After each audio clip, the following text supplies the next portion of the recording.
battle to burn soul and flesh to ash. We Dothal will lend you our strength as promised. Narma's power is yours to wield.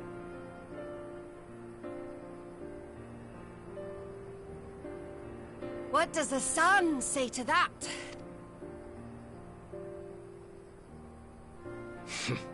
The sun is not driven by base motives such as yours. But they have been judged and found worthy.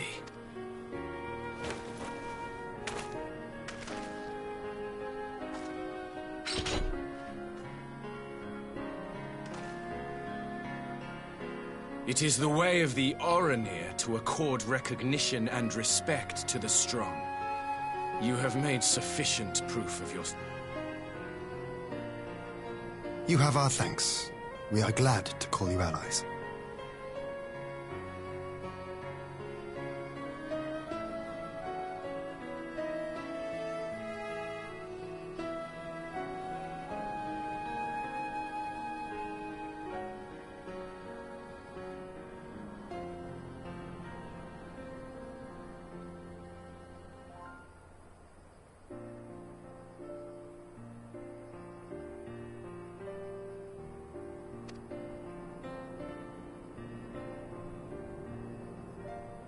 You? By what are you called?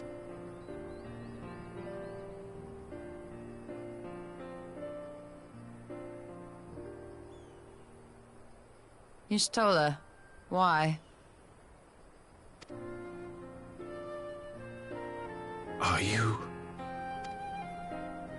Are you my Nama?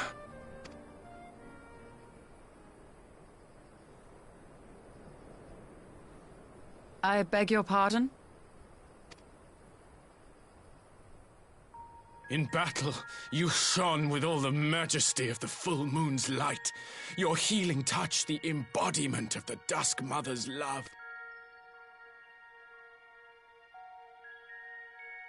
Long had I wondered if my Nama might not be a woman of the steppe. Beholding you, I am all but certain.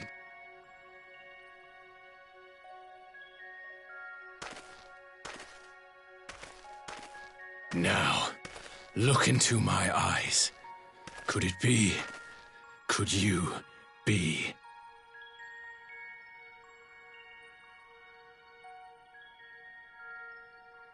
I am.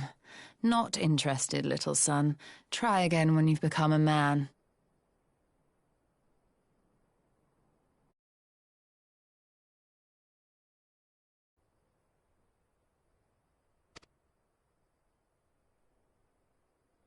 Little?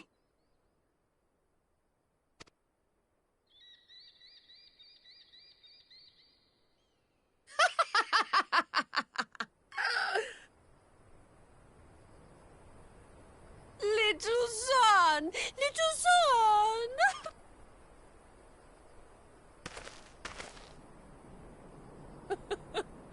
Does it pain you, little son? Crave you salve to soothe the ache? Fire to sear the wound in your heart?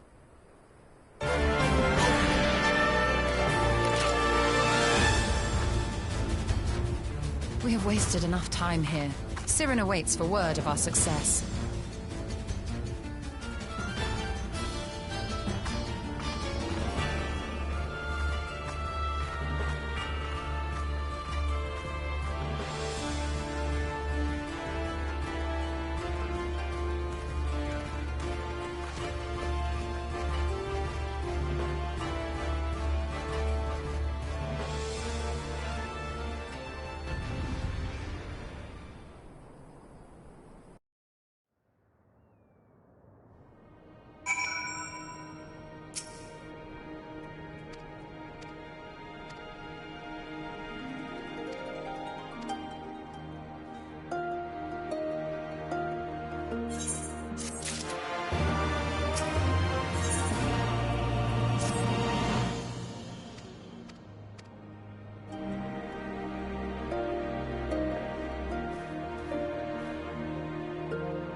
Did it work?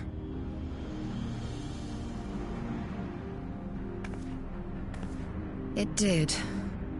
Ether may flow freely to the burn once more.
Mistress Lys, Commander Aldin, it gives me great pleasure to formally welcome the city-state of Alamigo. The pleasure is ours, Your Grace.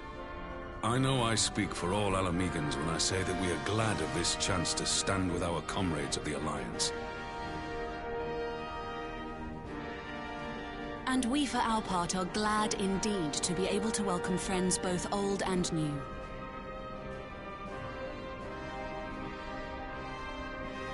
Lord Hien of Doma, at your service. Pray, accept my heartfelt thanks for your generous invitation. Nay, 'tis we who must thank you for journeying so far.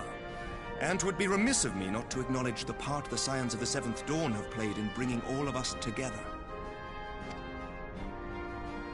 In times of great unrest, you and yours have been our constant companions, without whom we would not be here.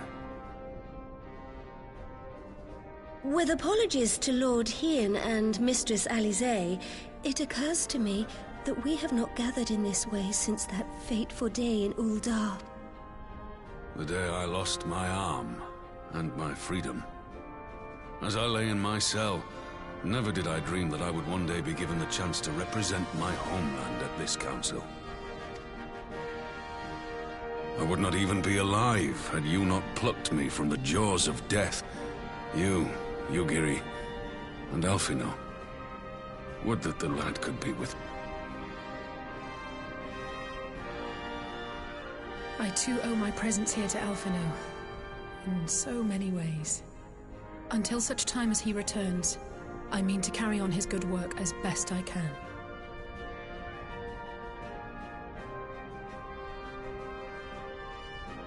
Come, friends, let us leave the past.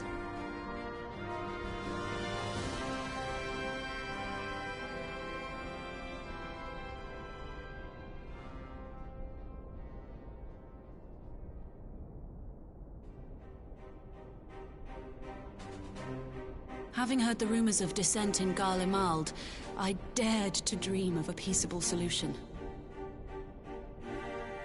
The Empire will not so easily change its ways. If the Garleans have a mind to take back Doma and Alamigo, we'll be hard-pressed to stop them, even with the might of 6 nations.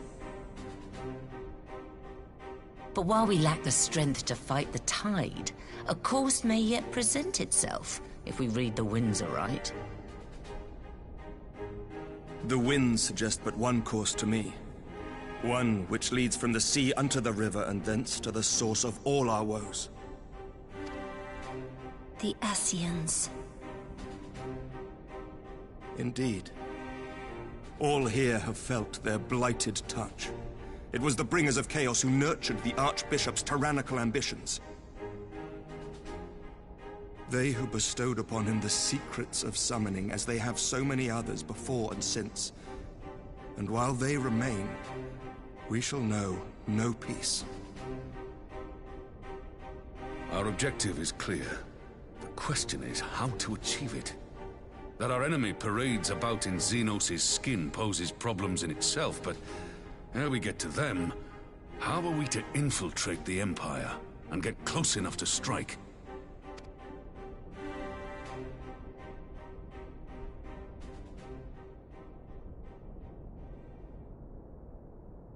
While I see the wisdom in targeting the Ascians, an assassination attempt on Garlean soil would do little to aid our cause, even were it to succeed. It's time we used our enemy's preferred tactic: subterfuge. You have an idea? Speak your mind, Master Thancred. None here know the enemy better than the Scions, and you mayhap best of all. Whatever it is you propose, we will give it fair hearing. On that you have my word. Very well, Admiral. My proposal is thus. We dispatch the shinobi to Imperial territory. There, they sow the rumor that the Crown Prince perished in the battle for Alamigo, and that the man parading around is in fact a corpse inhabited by a servant of darkness.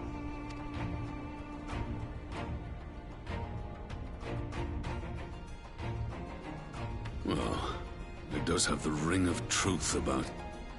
But at the risk of sounding stupid, would they actually believe such an unlikely story? I didn't. Ordinarily not. But prior to his miraculous recovery, rumors of Xenos' death had already begun to circulate around the Empire. Ultimately, however, what the masses believe is not our chief concern. Our true objective is to... Just as a war of succession erupted in the wake of Emperor Solus's death. A war which raged until but recently, plunging the Imperial House into disarray as nephew and uncle grappled for the throne. It is no coincidence that one of Varus's first acts as Emperor... There is no shortage of individuals who aspire to the throne, who would jump at any chance to seize power. The news that Xenos is not only dead, but a puppet to diabolical forces, would be too enticing to ignore. The Empire would not be quick to recover from a second war of succession. I am no stranger to infiltrating Imperial territory. With Doma already has shinobi in place throughout the provinces. We stand ready to act, and act we must. What's...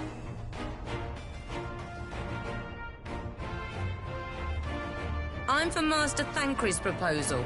We shine a light upon the Ascian and test the Empire's unity. 'Twas his plot that scuttled Doma's negotiations, was it not? Why then, if we can eliminate him, there may yet be a chance for peace.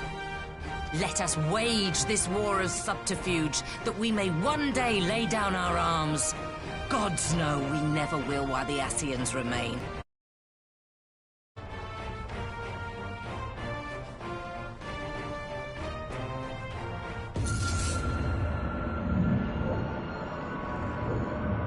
That way. Sorrow.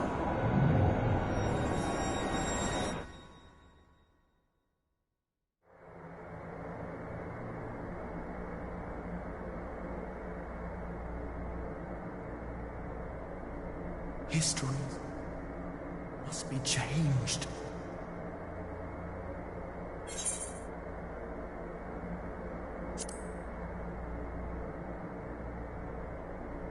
Ahead looms a calamity. Ahead looms light, expunging all form and life. Twin dooms only you can forestall. Only you. What's the matter?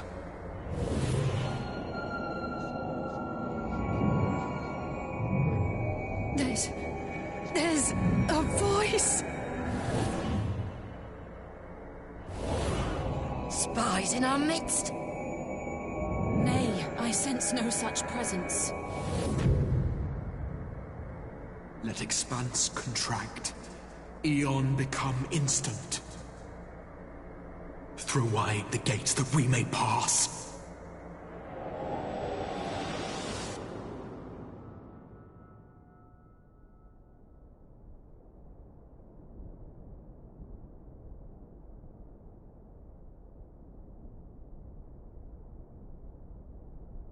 Is it over? Master Thancred!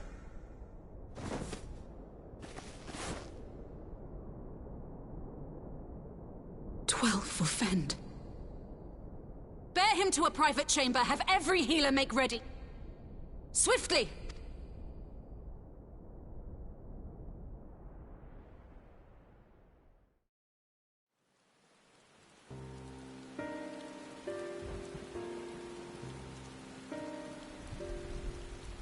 Master Thancred remains in slumber.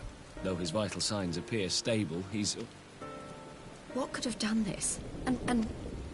I'm afraid we could not identify the cause, Gods, that only makes it worse. You're to let us know the moment there's any change, all right?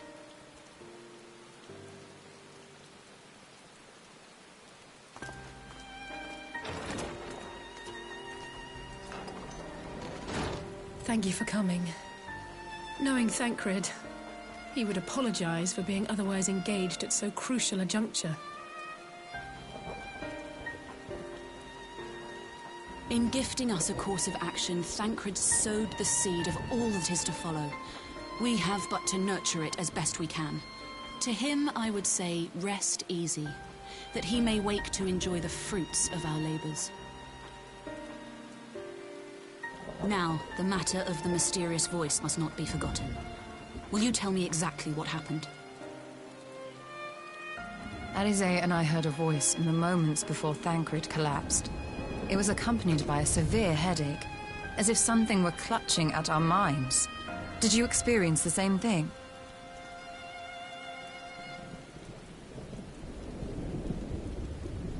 So, in between the voice and the pain, you felt as if you were somewhere else entirely?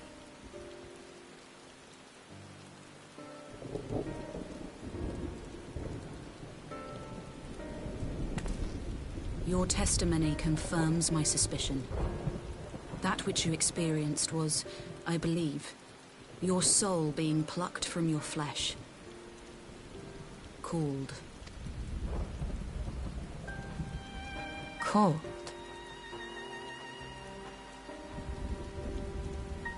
I myself examined Thancred. Reach out as I may, I could not sense in him the spark of life that is his soul.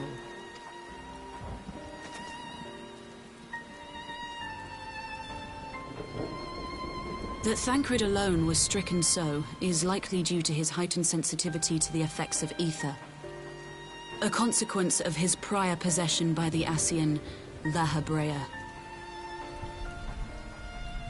The owner of the voice, whoever it may be, reached out to you, called your souls, and in so doing, caused you and yours such pain.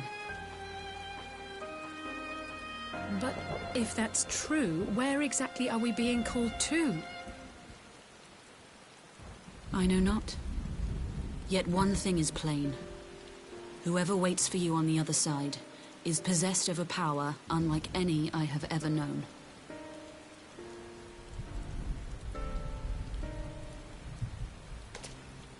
Forgive us, Lys, but may we leave Thancred in your care for a time? As if you had to ask.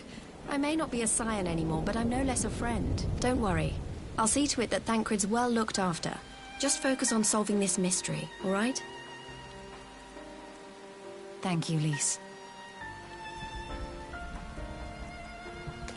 As the Elder Seedseer says, 'tis no ordinary individual we are dealing with. Nor can we discount the possibility of Ascian involvement. Whoever or whatever is behind this, the sooner we find out, the better.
Roger!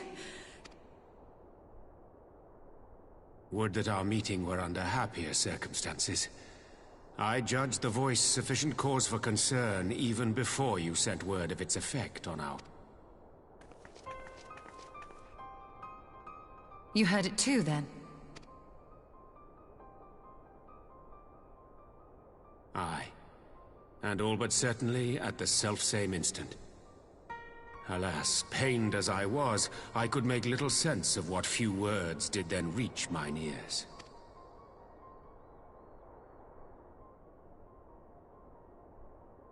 Who do you think is responsible? Could this be the Ascians doing? That I cannot say. Not when so little is known. Ere I indulge in speculation, I would examine Thancred with mine own eye. To Alamigo, then, with... One other thing. During my visit to the Far East, I observed a strange... Thou referrest, I presume, to the localized reduction in ether... Well, that spares me the trouble of an explanation. Yes, I noted precisely that at two apparently unconnected locations. Indeed not. Of late, our agents charged with surveilling the beast tribes. Naturally, my suspicions first turned to primal activity. But the areas... If the same phenomenon is being observed in multiple locations on opposite sides of the world, we may safely... Indeed. I shall make it my task to...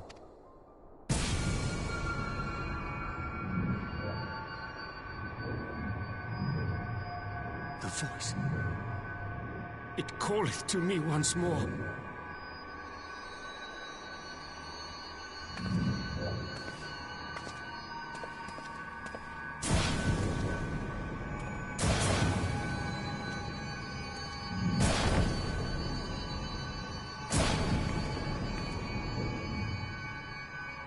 I hear it too.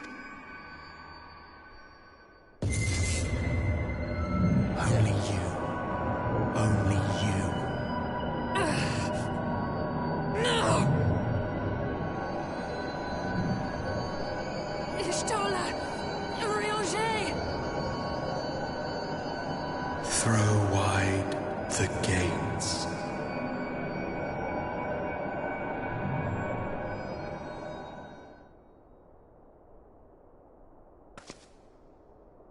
No.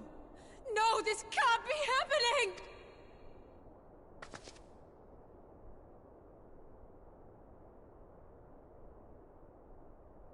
Y'shtola!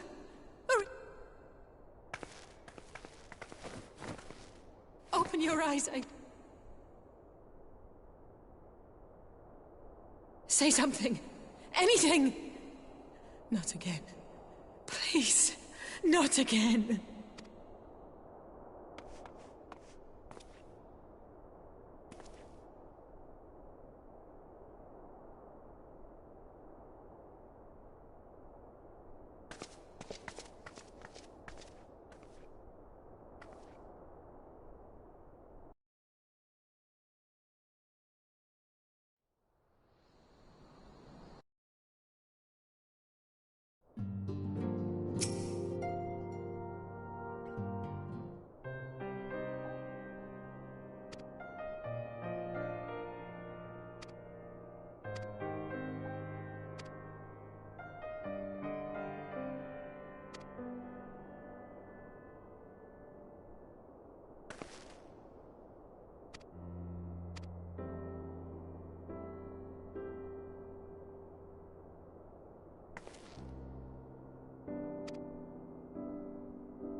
Here he is, my lady.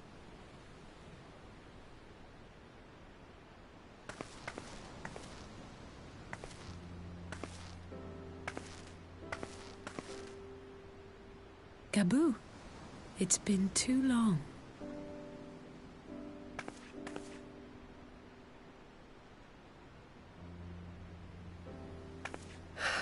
I'm afraid there's been no change. If he can see or hear us, he has given no sign. I see. You're still fighting. I'm proud of you.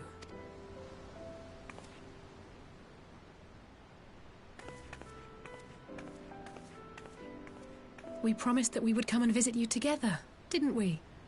Alphino and I. You know, with the three of us like this, does it not remind you of that night? Of the stars beyond count? I was feeling pretty low back then. Powerless. But I knew that my brother was close by if I needed him. Not like now.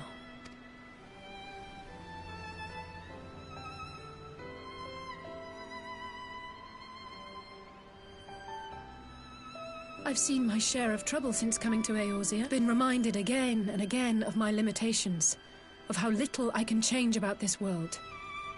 And I've come to know the sorrow of parting all too. But to have the people I hold dear struck down before my eyes,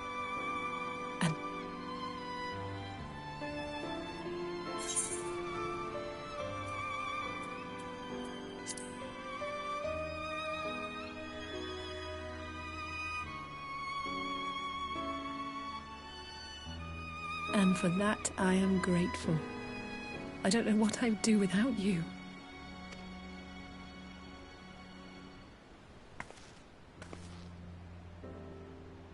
Well, that's more than enough brooding for one day. Come on. We...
The Populares no longer present an obstacle.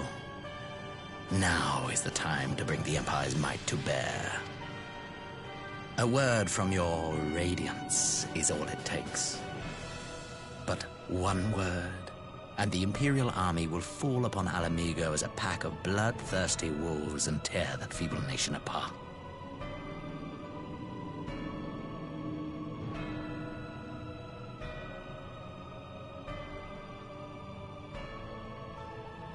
Have you no words for me?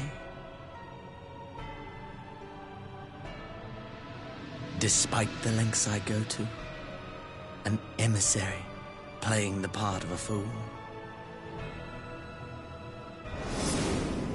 When first I took this face, I swore to use all of my knowledge, all of my power, to further the cause of the Empire. My deeds stand, and with this adamant flesh at my disposal, I could destroy the Icon Slayer as easily as one might swat a fly.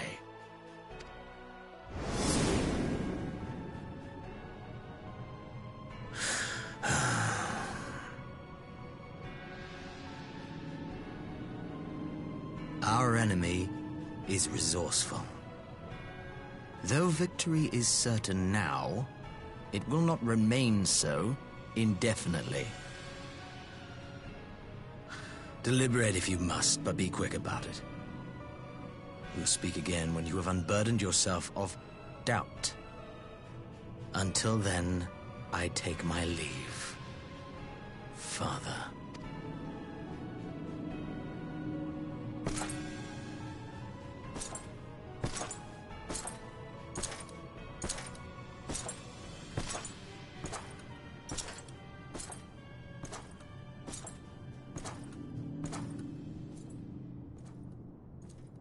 I should be the one to sigh.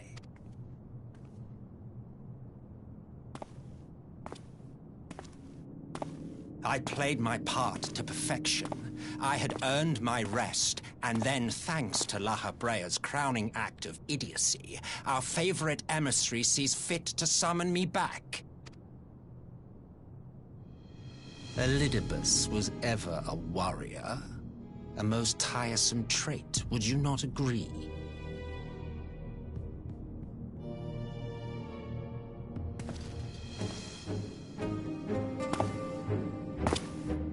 What? Have you no words for me either? No matter. I've long grown weary of this mummery. Now, my dearest grandson, let me remind you of your place in the simplest of terms.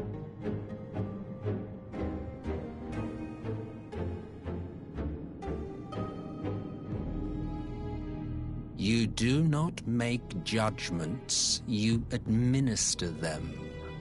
Swiftly and to the letter.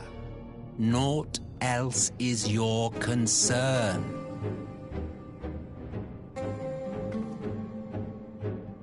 Elidibus may be an insufferable bore, but he is no fool. His choices as emissary seldom err.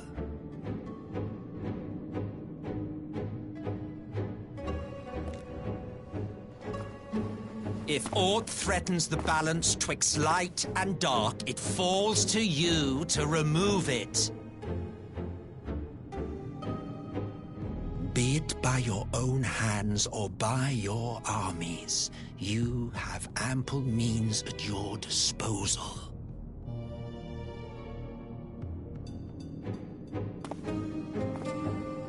That is why this empire exists, why I built it. Oh dear, have I touched a nerve? You always were an easy one to read. I pity you, I do. As they say, ignorance is bliss. And I know how much happier you would be not knowing the things you know. The Founding Father was an Ascian, and he created the Empire solely for the purpose of sowing the seeds of chaos.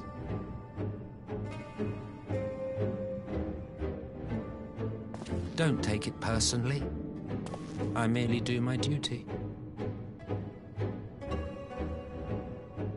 To bring about a calamity requires no small amount of power.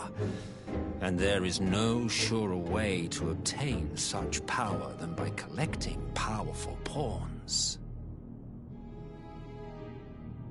To that end, I have labored long and hard, and I must say I am quite pleased with my handiwork, paltry though it seems in comparison to Alag.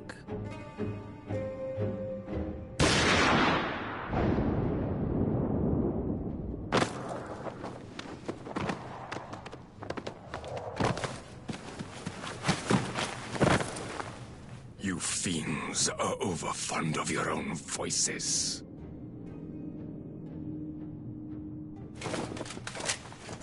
Mark me, Ascian. Man is the master of his own destiny.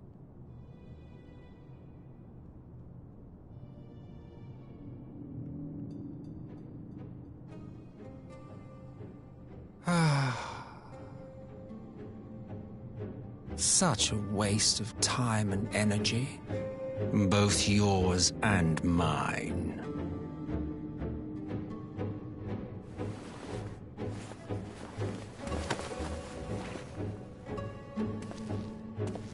Lest you forget you are Emperor now. If you wish to spout drivel about man's destiny, save it for the masses. It will serve to give them a sense of purpose, and you pliant pieces for the game.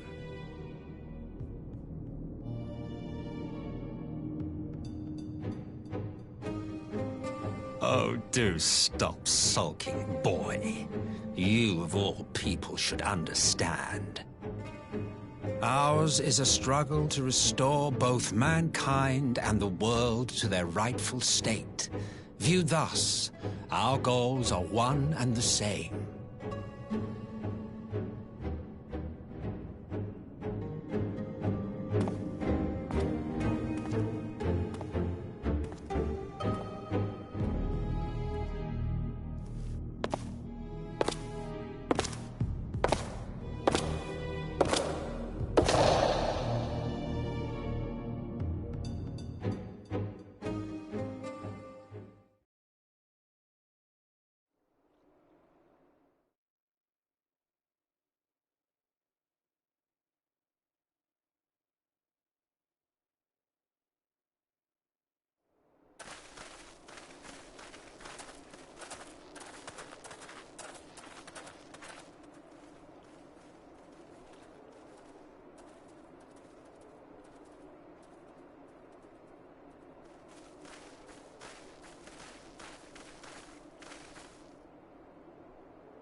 I'm glad you've come, though I'm afraid there's little in the way of good.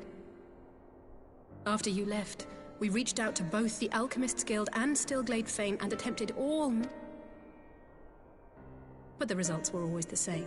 Whatever the answer is, it's not alchemy or conjure. Why did it have to be Y'shtola and Urianger and not me? Out of all of us, and Elfino's still missing. God, it's all going wrong. Where do we even start? A grave situation indeed. Might I be...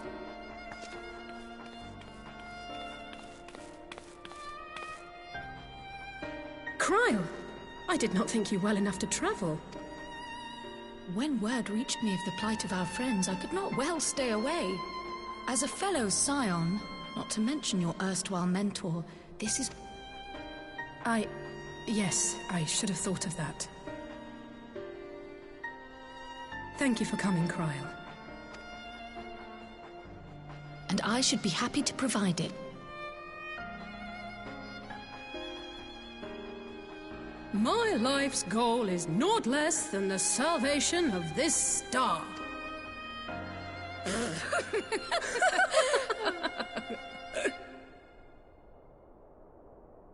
That particular grand pronouncement has been a source of great embarrassment to him. Yes, he remains altruistic to a fault, but I'm worried he was too fixated on his goals to see the dangers, as has happened before. You needn't be so concerned. Though his values remain the same, Alphino is not the blinkered boy he once was. Slowly but surely his eyes have been opened. Thanks. A certain someone whom he'd be mortified to learn had heard about his little speech. Mum's the word, eh?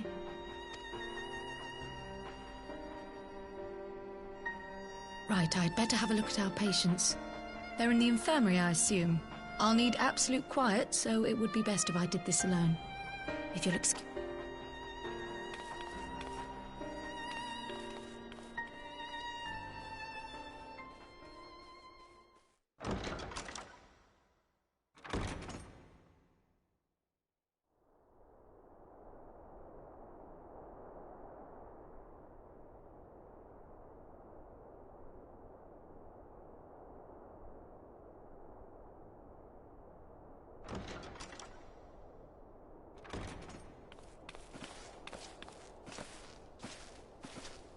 All three are in fine physical health. At a glance, except for the fact that I couldn't sense the slightest trace of them in their bodies. It's as if... Ah, yes. I've read the report. When you heard this mysterious... If we assume the ether which comprises your... then it may be possible to follow the trail it leaves behind, I wasn't around for that, but I can't imagine it was easy. Oh, it wasn't. But that's no reason not to try. I will have need of Master Matoya's crystal eye if I'm even...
begun to disturb my peace again, have you? I hide myself away in a cave, and still you people insist on pestering.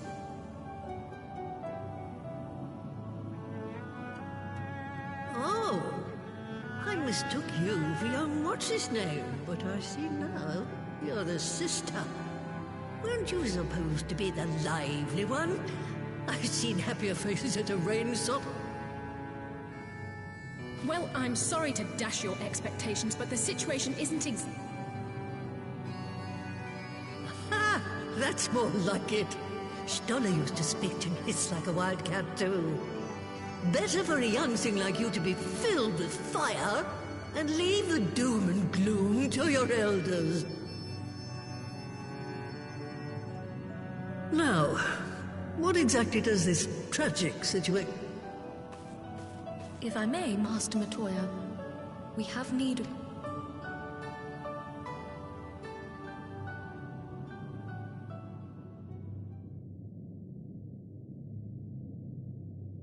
And Stoller...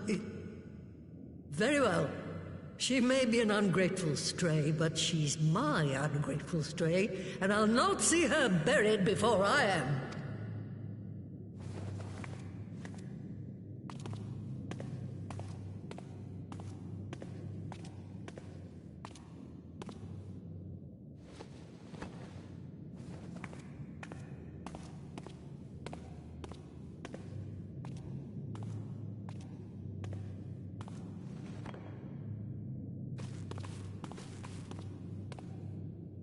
Right. Let us... I'll begin from where our friends first fell, and cast my senses out from...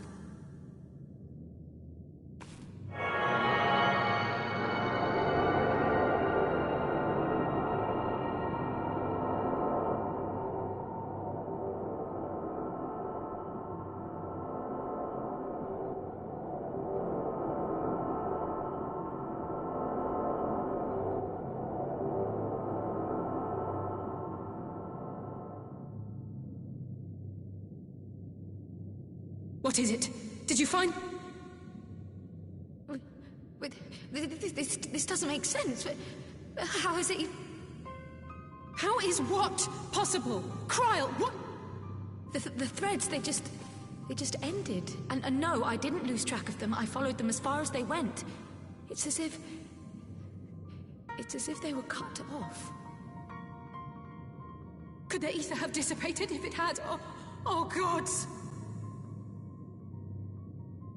Their bodies are just husks. It's like the broodmother's daughter all over again.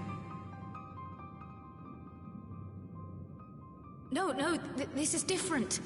The Kalyana girl was already dead, body and soul, when Lakshmi effected her resurrection. Aye, let's not jump to conclusions. If their physical forms yet breathe and show no signs of wasting, then it follows that their souls must still be intact somewhere. But where? That's the question, isn't it, girl? Death has not taken them to the ethereal sea, yet there are no tracks left for us to follow.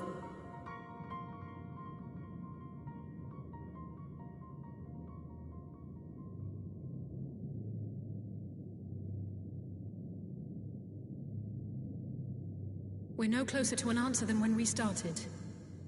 But knowing their souls are still out there is progress of a sort. We just have to keep looking. Pray, excuse me a moment. Yes? I remember, but... What, to Alamigo? We're on our way. That was Lise. Apparently, a group of Populares have defected to Alamigo, and Maxima, the envoy Alphino left with, is one of them. I'm sorry. I realize we've barely begun here, but... Go, child, go! You've made up your mind, and life's too short for dithering. I'll do some digging in the meantime and see if there isn't some other method we could use to continue the search. Let's be off then.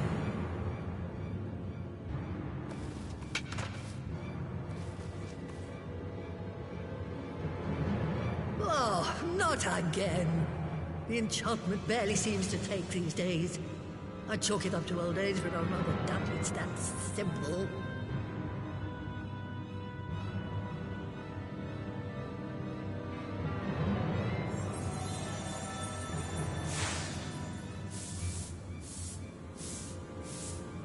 Before they took ill, Y'shtola and Urianger were sharing notes on a thinning of the ether. It seems to be happening all over. Does it now? And here I was, all set to blame my woes on that creaking mountain of refuse clogging up the Thaliak. I fear something has gone awry. Still, there's naught to be gained from starting at shadows. You can only do what can be done, and that but one thing at a time.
I'm sorry to drag you halfway across the realm, but when Maxima mentioned Alphino, I thought you'd want to hear the news in person.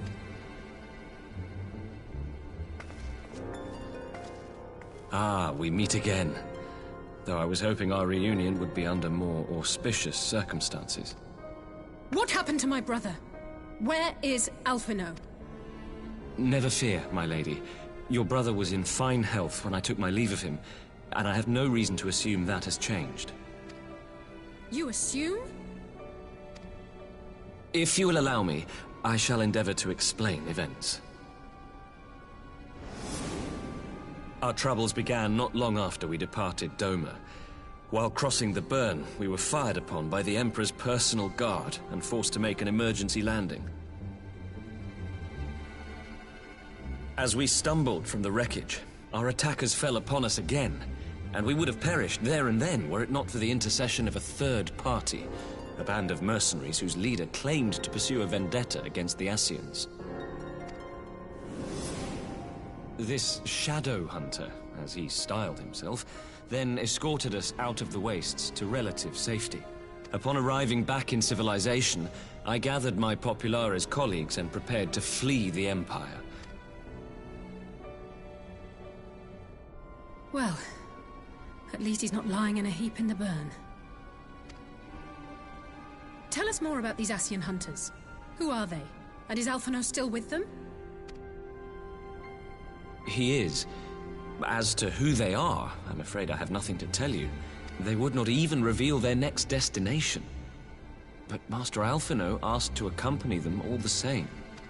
Since parting company with your brother, we've been engaged in a game of cat and mouse with the Emperor's guard. We made our way through province after province, finding the army busy restoring order wherever we went, until we finally arrived here in Alamigo. I'm not inclined to turn away refugees, no matter which land they call home. And if they can tell me how things lie in Garlemald, all the better. On that subject, there is much I would tell you. During the course of our journey, we heard tales that an entire rebel army had been slaughtered in the space of a single night.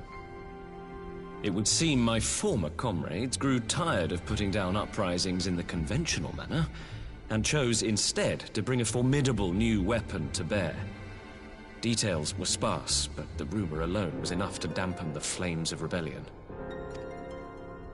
I have also heard reports that several companies have withdrawn from their designated provinces and begun marching westward. It is my assessment that the Empire's forces are mobilizing for a large-scale military engagement. Westward? You mean they're getting ready to invade Alamigo? We knew this was coming, but not that it would be so soon. We've barely even begun to shore up our defenses. They won't stop an invading army. No, they won't. Dispatch messengers to the Alliance leadership requesting reinforcements, and send word to our officers in the field to hasten completion of those border fortifications. Prepare to meet the Imperials head on! No matter how quickly we act, we still want for time. When the enemy comes into view, our best recourse will be to open negotiations with their Would you and Alize head to Doma and let Lord Hier know about this? I'm sure he'll want... Consider it done.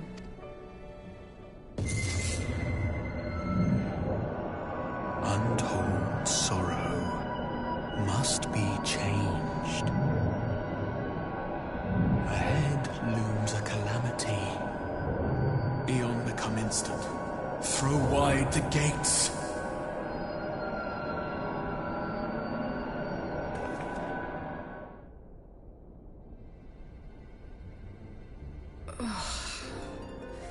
You heard it too.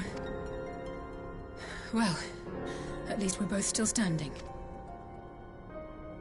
Oh, thank the gods. I thought we'd lost you for a moment there. I wish I knew. Nothing we've tried has brought us any closer to it. We'll keep working on it.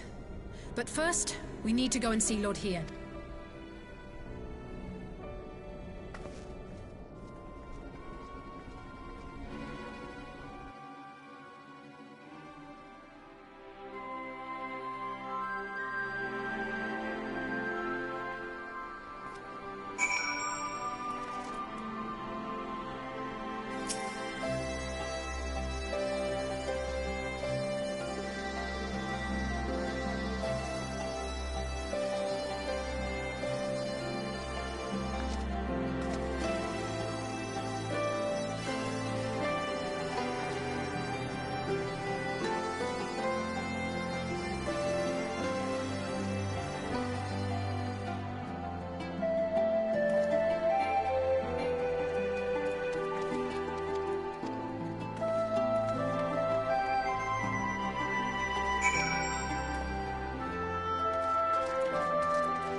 It seems the engineers have matters well in hand. Should the barrier work as we intend, Doma will be free to reinforce her allies in Alamigo without fear of weakening her own borders. Honored friends, the time has come to put your hard work to the test.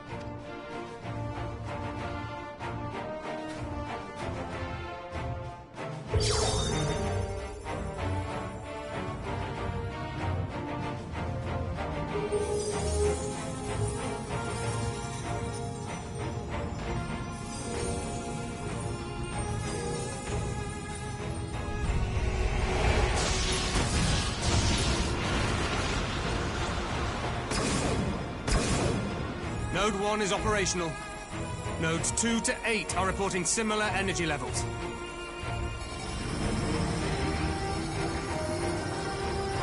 $1,000 yards. 2,000. 3,000. Expect.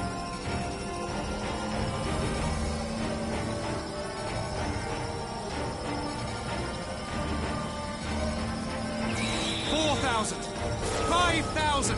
Target altitude reached. The barrier is holding steady at 5.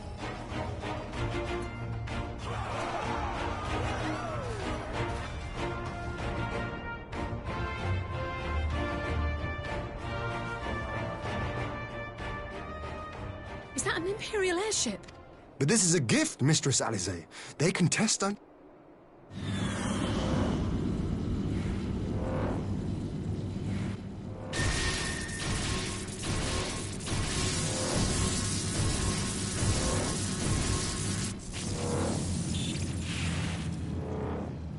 Seems solid enough, though I was hoping for a fireball.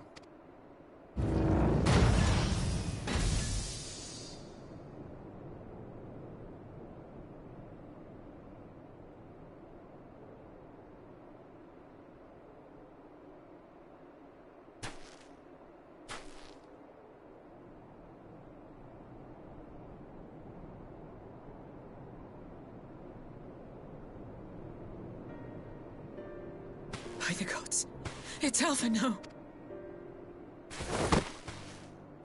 What are you? Let me go! He has my brother! Lower the barrier!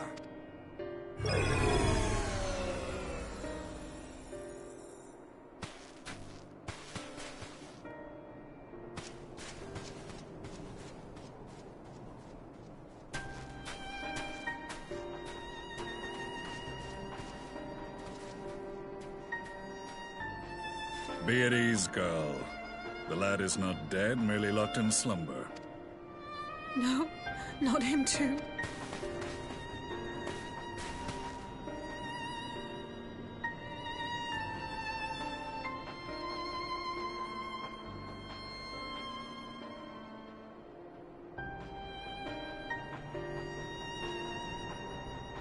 We could identify no cause and found no remedy. Thus I sought to return him to Doma, and into the arms of Lord Hien himself, it would seem. It is a day for fated reunions. Would you not agree, adventurer? Or should I address you as the Warrior of Light?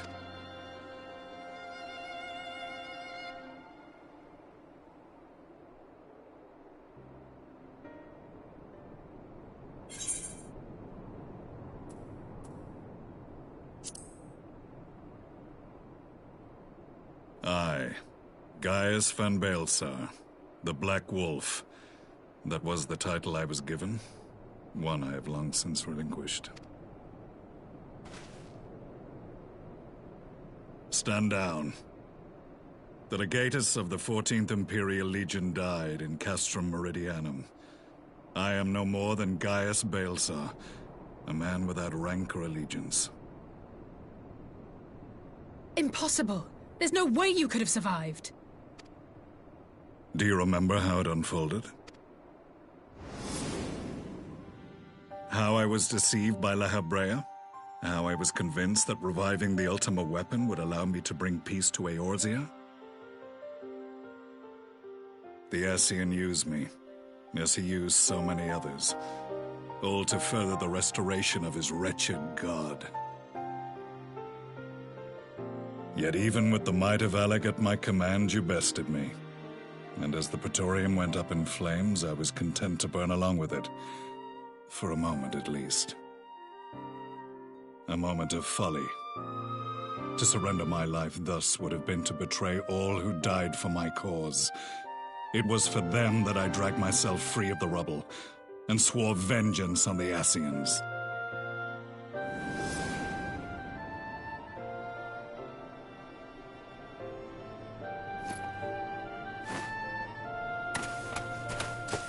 The Black Wolf has shed his pelt, never to return to Garlemald or her legions. I live now only to exact revenge. My principal quarry was to be La Habrea, whom I gather you have since ushered onto oblivion. But so many more remain. Long as their kind lurked in the shadows, laboring to sow chaos throughout our world, I would see each and every one dragged into the light and put to the sword. Are the Scions not of like mind? In this single respect, perhaps. Then I shall continue the partnership the boy began, and share what intelligence I have acquired. Among the Ascians, the Black-Masked Ilk are subordinate to those who wear red. This you already know. Yet among the Red there exists a hierarchy. Those set Nabriales, who once dared to intrude upon the Rising Stones, belonged to the former group, and while he was indeed a dangerous foe, his powers were inconsequential next to the The first was La Habrea, who plagues us no more. There is also the white-robed Elidibus, and the elusive Emmet Selk, about whom little is known. We have files on La Habrea and Elidibus, but I believe this... As I assume my brother told you, we have evidence to suggest that an Ascian now walks in the body of the Crown Prince. Elidibus seems the most likely culprit. As emissary, it is his role to maintain the equilibrium between darkness and light. Your many deeds in Hydaelyn's name have upset the balance, and I believe he seeks to restore it by throwing his considerable power behind the Empire. As a leader of the Ascians, he is one of them. It was on the trail of this very prey that the boy and I came across the scene of a failed uprising. In the absence of a single Garlean casualty, we inspected the bodies of the rebels, and they had been slain by Black Rose, an alchemical invention of the Imperial Army. When I yet served as legatus, I ordered its production halted, and all stockpiles destroyed. Toxic gas is not a tool of conquest, but of extermination. Toxic gas? This must be the new weapon Maxima warned us about. Something deadly enough to sweep away all gods. You don't think they're planning to use... Put your fears to rest. We infiltrated the production facility and destroyed all existing stores of the chemical along with the plant itself. Even should they rebuild the operation, they will not soon Regardless, I would draw your attention to a directive we discovered in the plant's records. The document was marked with a recent date and authorized with the signature of one's... A dead man signing the death warrant for thousands. 'Tis bad comedy.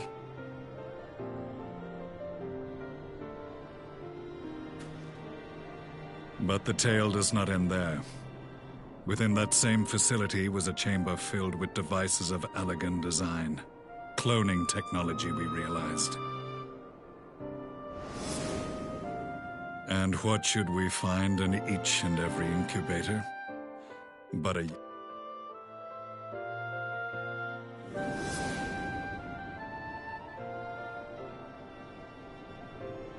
All of which prompts the question, were the Ascians... I must know which hand guides the Empire. Though I have given... It is time I You saved my brother's life, so I'm willing to let sleeping dogs lie.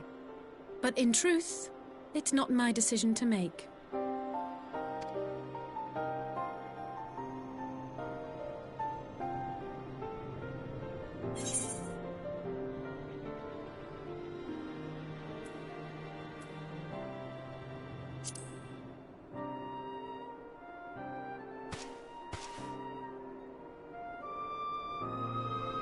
There was a time when I scorned those who placed their faith in false gods. Unlike yours, my strength of will and my restraint was found wanting. We shall meet again, warrior of light.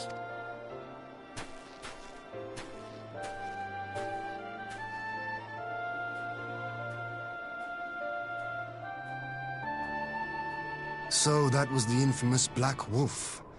An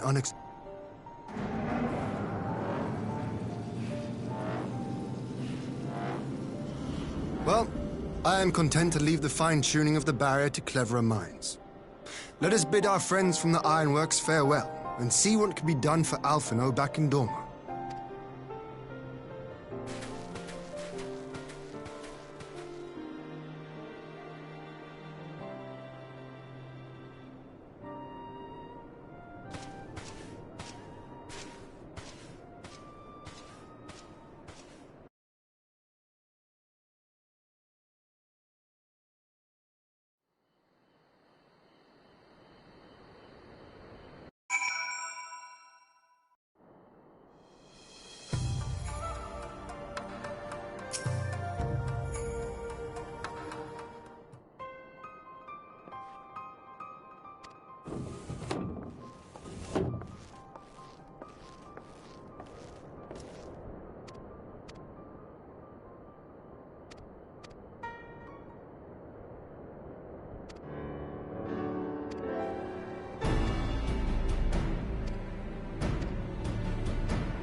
Our supplies of Black Ro... See that you do.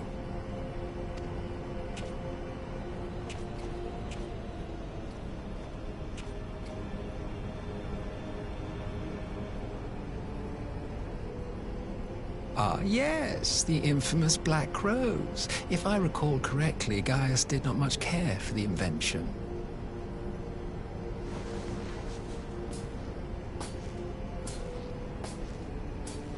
A ruthless and indiscriminate weapon indeed, this airborne poison. It seems you are capable of making decisions worthy of your... With no gift for sorcery, we... How very noble of you. Truly, though, I must commend you for embracing your role as Emperor. You...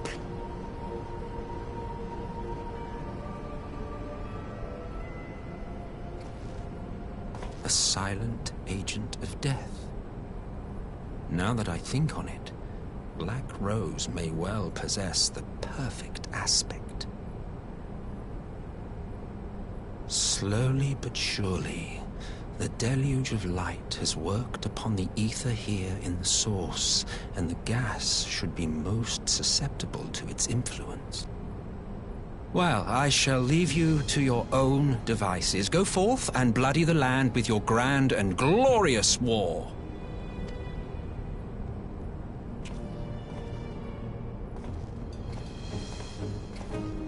While you do what, precisely?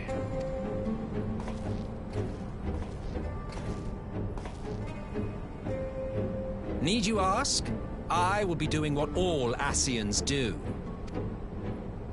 I am well aware that your kind exists only to usher in the next calamity. But you seem oblivious to the harm your singular agenda causes to the Empire. You cannot have forgotten the events which followed your mortal demise.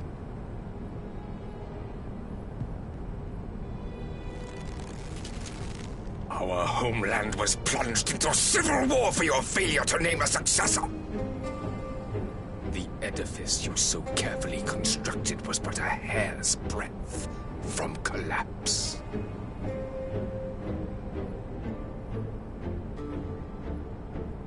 Are you truly so naive? You thought me oblivious to the consequences of a It was by design? Well, of course it was. Though I will admit the resulting panic exceeded even my wildest expectations. But how can you be surprised? Throwing the world into disarray was the very purpose for which this nation was, as you say, so carefully constructed.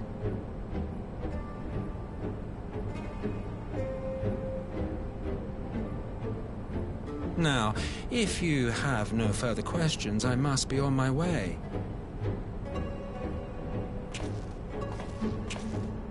Since we may not meet again in this lifetime, it would be remiss of me not to offer a word or two of gratitude. I really must thank you for this surplus of vessels. I can mold any host into my own image, but having bodies tailor-made for me in this fashion is so much less tiresome. You dabbled in elegant cloning techniques, yes? It certainly is a compelling, not to mention entertaining, field of research. And of all the options available, you chose the Founding Father on whom to experiment.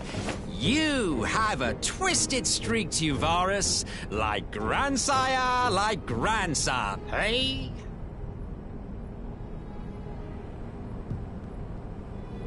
If events play out as planned, this will become something of a family enterprise.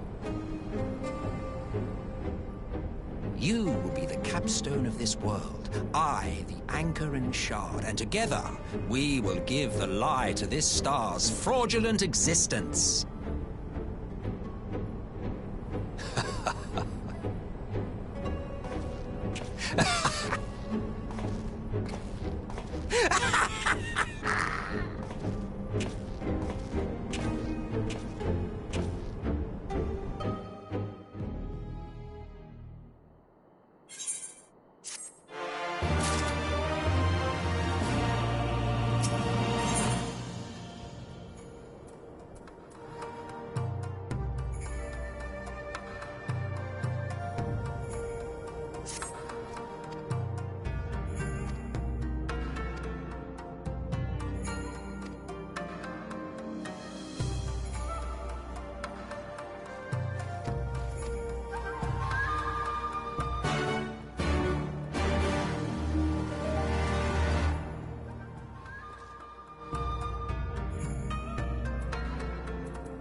Welcome back, you two. Greetings, Lord Hien. Glad you could join us. Glad to be here.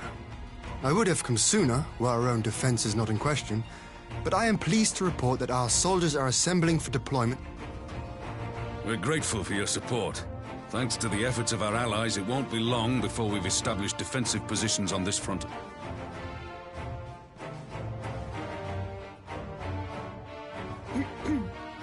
We have some good news too.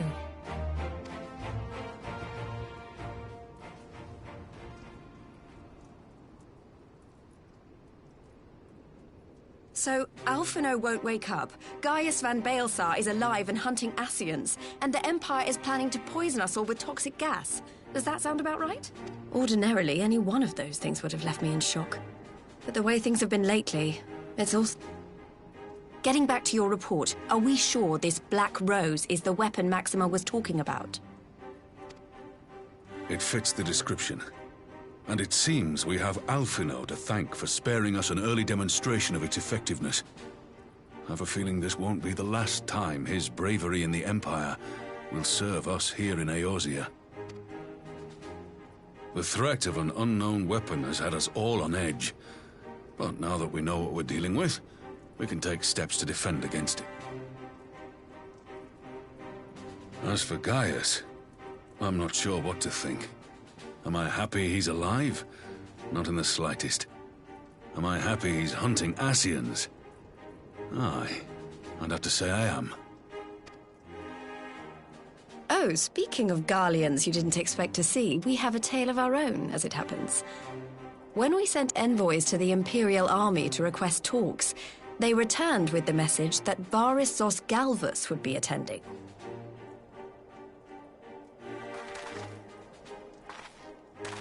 The Emperor himself. Well, Varys did sanction the Popularis peace mission. But knowing that an Ascian walks in his son's skin, I do not see how we can trust him or anyone from that nest of vipers. The Alliance would proceed with negotiations regardless, if only to give ourselves more time to prepare. We... Right. Yes. So, as a condition for the talks to go forward, the Empire has requested that a member of the Scions be present. There'll be a representative from each Alliance nation, of course, but I'm afraid we have to ask that you come along too.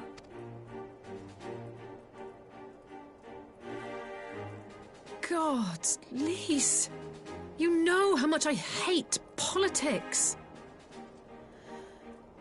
But then, what? Very well.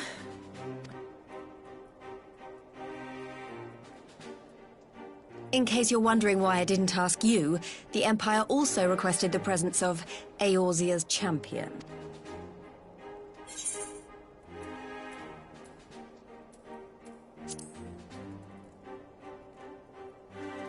Oh, you're not, are you? Come on, if Alisaie can put on a brave face, then so can you. Now, we don't know what Varys means to bring to the table, or why he wants you there, but having you close at hand... The meeting will take place on the border. Anticipating an early assault, we mean to position the bulk of our forces nearby. The Alliance leaders should already be on their way. Once you're ready...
Esteemed representatives of the Eorzean Alliance, on behalf of the Gallian Empire, I thank you for inviting me here today. As this parley was convened at your request, I invite you to speak first.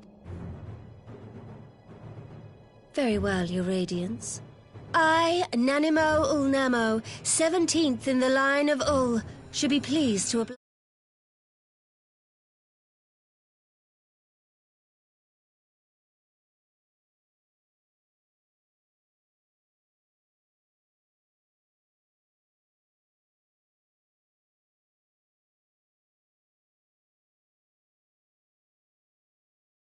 War. You may very well defeat us, but you will never extinguish the people's desire for freedom. Though it may not be in our lifetime, there will be another revolution, another war, and the Doma has entered into a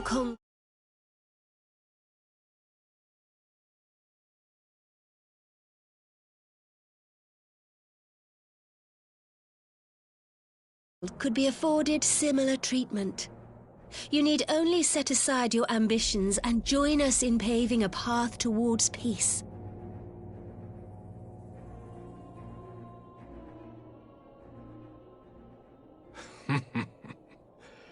You will not win me over with sophistry, Your Grace.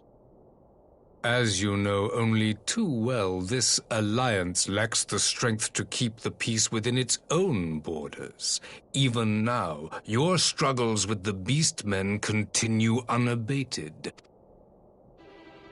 Divided, you sow this fertile soil with the seeds of your differences and reap naught but discord and chaos for your trouble. Eorzea must be united under one leader, one purpose. I would offer you both and bring an end to your strife. With all due respect, Your Radiance, the only thing that you offered the people of Alamigo was fear and hopelessness. The citizens of Doma can also attest to the meager arms of Imperial rule. There is no purpose to be found in a life of oppression, each day more uncertain than the last. Our people are willing to die for their freedom. A great many already have, and countless more will, if we don't put an end to this madness here and now.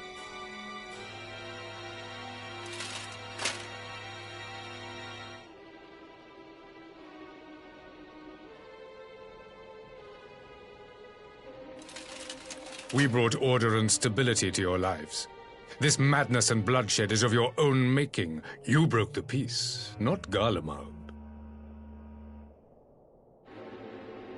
Peace. Order. You kill our peoples, despoil our lands, take everything that is ours. And what? You expect us to lick the boot that grinds our faces into the dirt?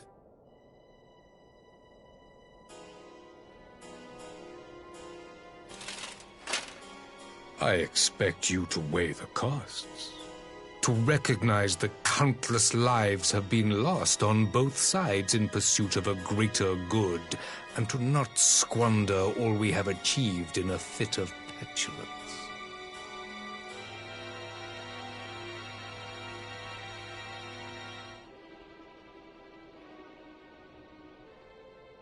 Your Radiance, I fear I can personally attest to the dangers of pursuing one's vision with such righteous fervor. For 1,000 years, the Holy See of Ishgard waged war with dragons.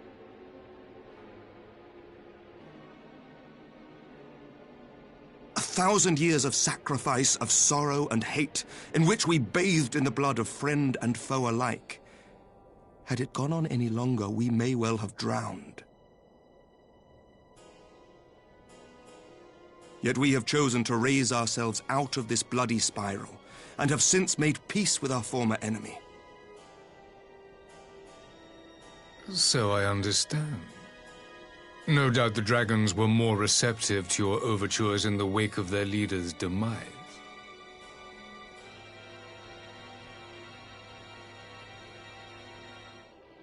You speak of peace, yet use war to achieve it. Your father would not have bothered to obscure his intent with honeyed words. He understood that strength is all that matters in the end.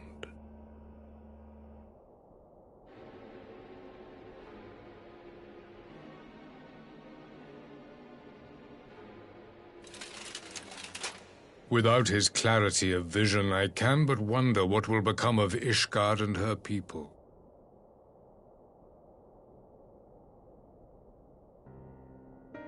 There was a time when Garlemald too lacked a leader of conviction. Weak and unable to wield magic, we were at the mercy of the strong from whom we sought refuge in the bitter cold of the north. Were it not for the discovery of ceruleum and the subsequent development of magitech, we might never have gained the power to take back that which was rightfully ours.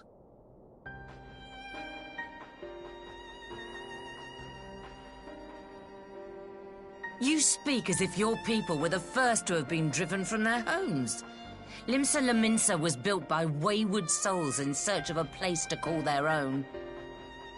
On the shores of Vilbrand we found it, and from those humble beginnings did we grow and flourish.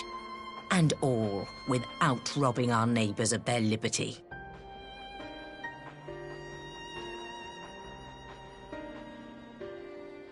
So saith the pirate. Am I to believe that you simply asked the kobolds to yield up their lands and that they were happy to oblige you? That you did not drive them out like rats in the hold of one of the many ships seized by your privateers?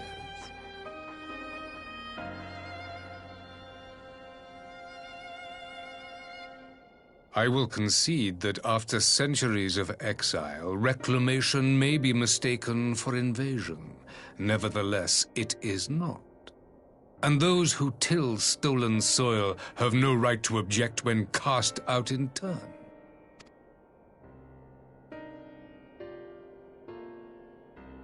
Your uncompromising nature rivals that of the Ixal. They too lament circumstances which they themselves perpetuate. Were they but to embrace peace, we would welcome them with open arms. Indeed, some few have done just that, and now receive of the 12's Wood's bounty. Would that your people might learn from their example.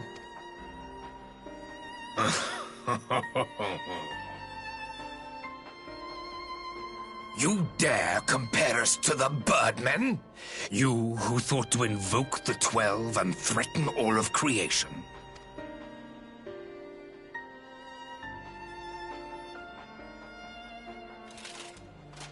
I came here in the hope of finding some speck of common ground, but I see now these discussions will accomplish nothing.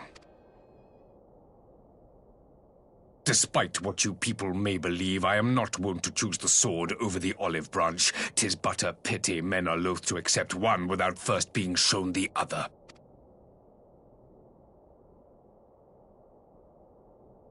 Wait! I beg you.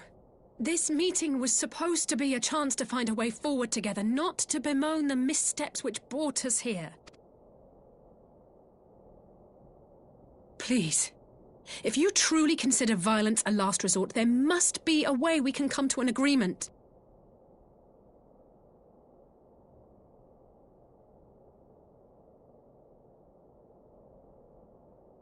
As Mistress Alisaie says, we did not come here to bicker over the past, but to discuss how we might strive towards a brighter future. Emperor Varys, may I suggest a short recess, that all present might compose themselves prior...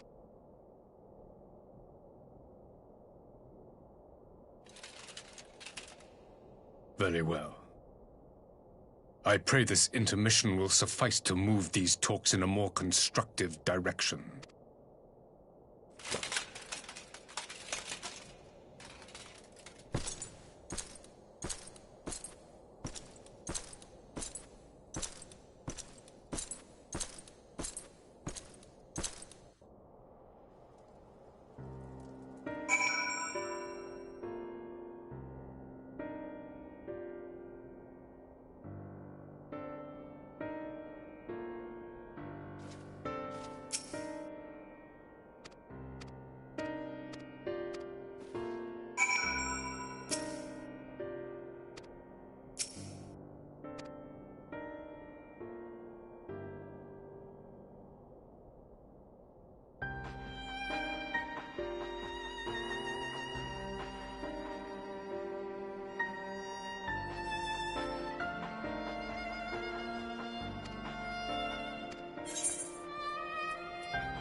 Now then, who would have the floor?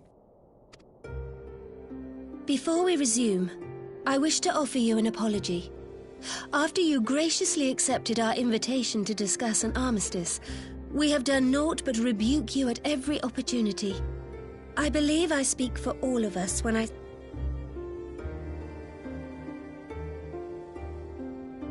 I'll admit your familiarity with our affair surprised me, and served to remind me how little I know of yours.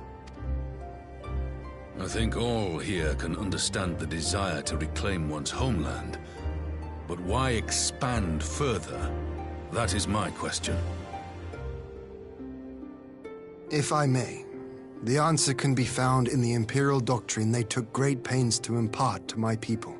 Recognizing the threat icons posed to the world, Solus Zos Galvus decreed that they were to be eradicated.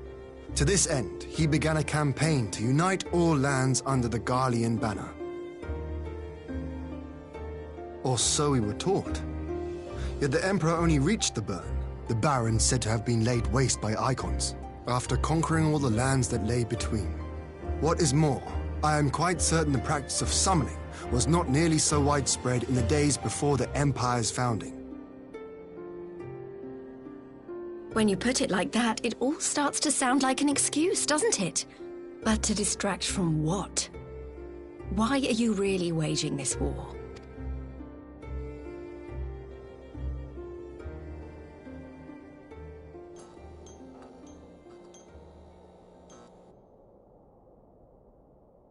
Finally, you ask the right question.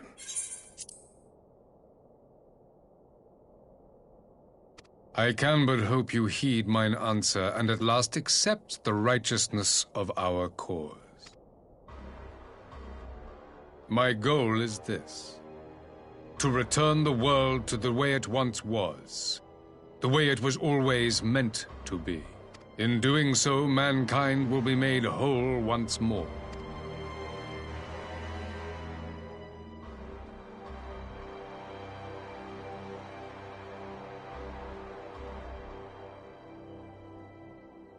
No longer will we suffer from the dissension born of our differences.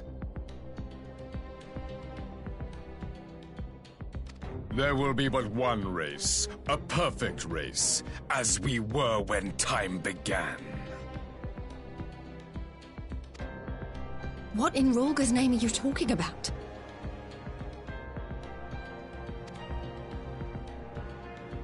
I am talking about the origins of the star, of the source and its 13 reflections. At the instant of the great sundering, 'twas not only the world that was shattered, but mankind itself.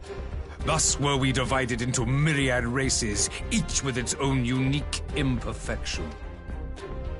That is why man looks upon his neighbor and feels fear and hatred, why he wages war, why he kills his brother. You all in your own way have proven as much today. The peace you seek is but a fleeting solution to a fundamental problem. One which calls to bring about everlasting peace, our worlds must be rejoined. That is the goal the Empire would see realized. The glorious future unto which we shall one day shepherd mankind. A rejoining of what? I have heard this tale of the Source and its reflections. Are these not the self-same desires as the...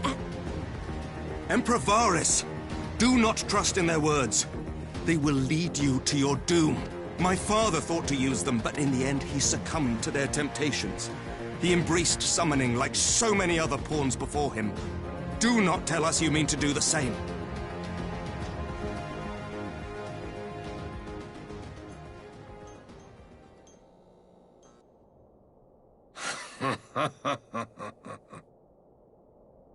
To be a pawn, free from the burden of choice, would be a blessing.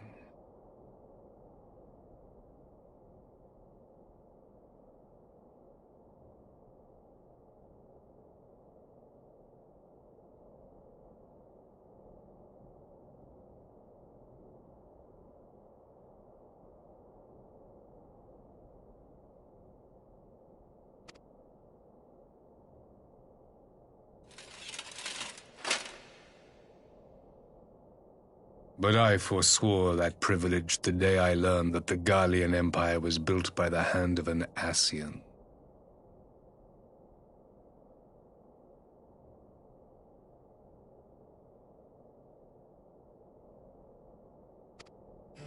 What?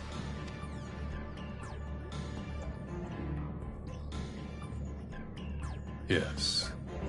My grandsire, the former Emperor, is of their number. And who better to build an empire capable of bringing about the calamitous change we desire? Would you condemn me for this alliance? For bowing to the will of these shadowy masters, when the prize is true and lasting peace?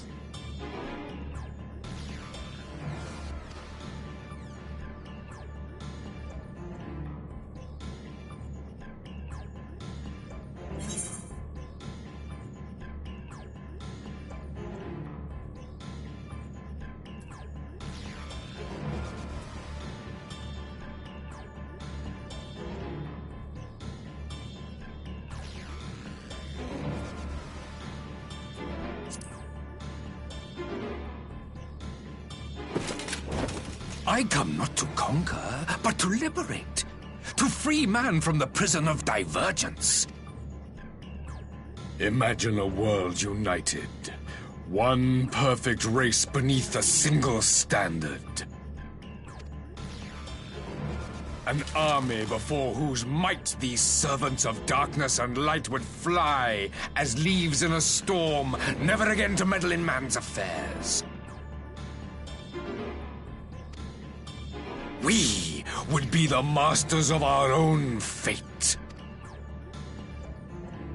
I bid you join me, not as subjects of Garlemald, but of a new nation. And together we shall win freedom for ourselves and generations yet unborn. You want to trigger another half-dozen calamities? You can't be serious!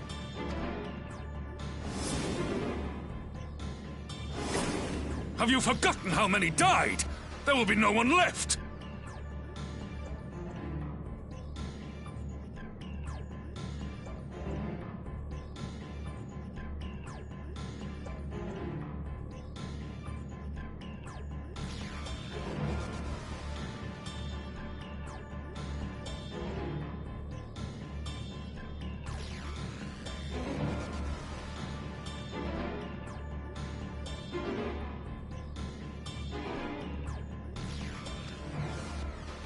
Do you truly imagine we would aid you in your bloodletting? It is unthinkable.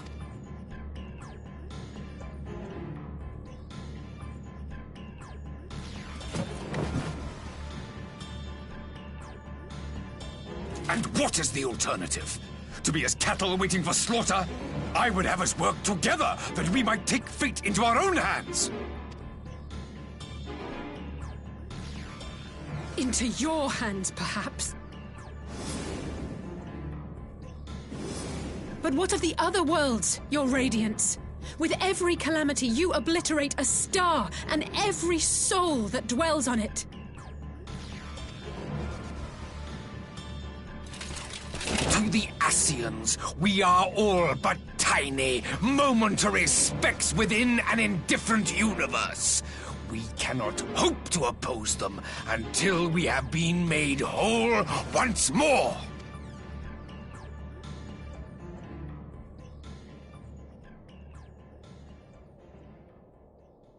Are these truly the words of Garlemald's ruler? The flaws and foibles which you so abhor are what make us who we are. Every nation, even yours, Emperor Varys, is made whole through the combination of these imperfections, the strengths of one compensating for the weaknesses of another. While it is true that man succumbs all too often to anger and avarice, he may yet overcome his baser instincts through the forming of bonds with others, fostering community and cooperation. That the protector of an empire should not only reject these fundamental truths, but seek to change them at so dear a cost to life is indefensible. Such a man is not fit. And you, warrior of light, would you refuse me as well?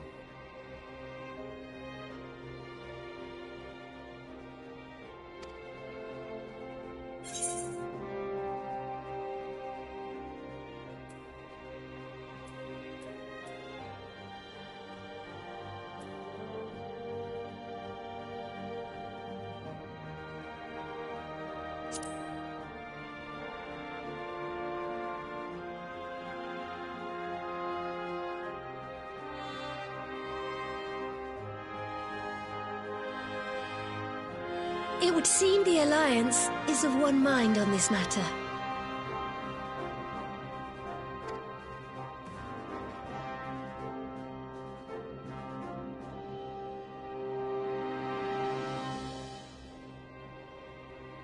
You Eorzeans never cease to disappoint me. Though I suppose I have only myself to blame for expecting more from savages. This discussion is at an end. I bid you make ready for our next meeting. It will not be at the negotiating table.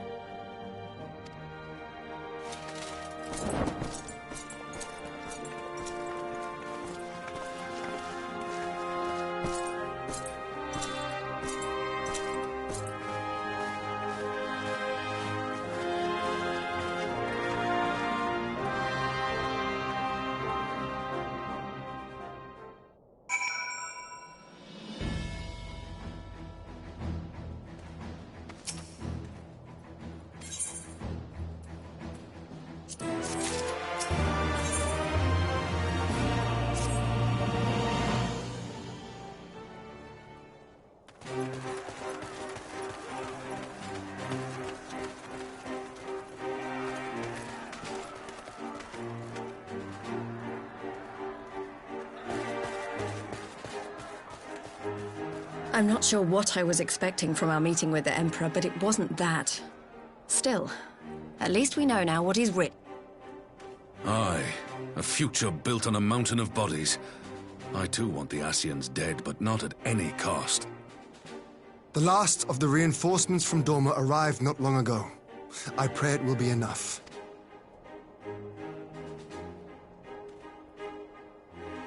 If the Garleans come in force, we may not have much say in the matter, even with our combined strength.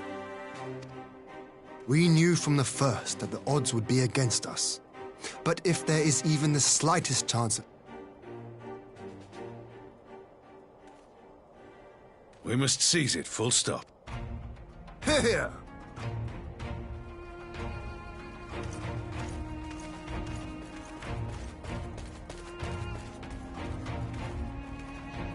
The two of you are to join an irregular unit and support the main host. After coming this far, how could I not? And for once, there's no... But we all know who really make the difference. Ready to frighten some Garleans?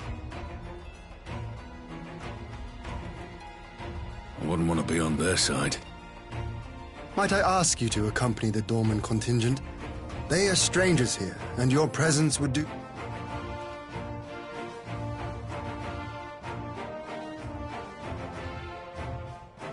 We would be honored. When our people stride out with you in their midst, I dare say the Aeor... What I wouldn't give to join you. But my duty...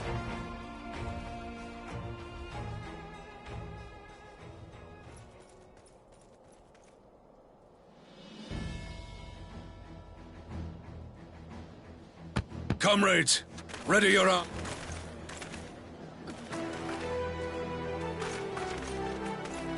May the crystal guide...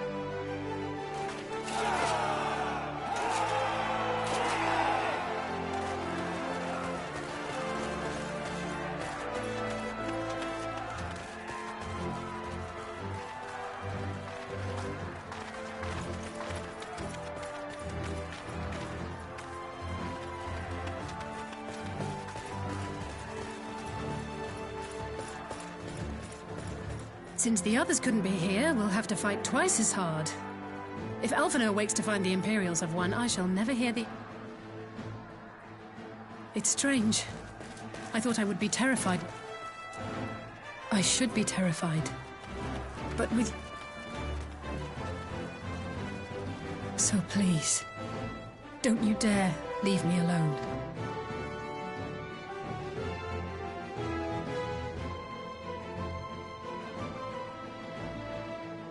No matter what happens, we have to survive together.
Leave this to me.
You underestimate me!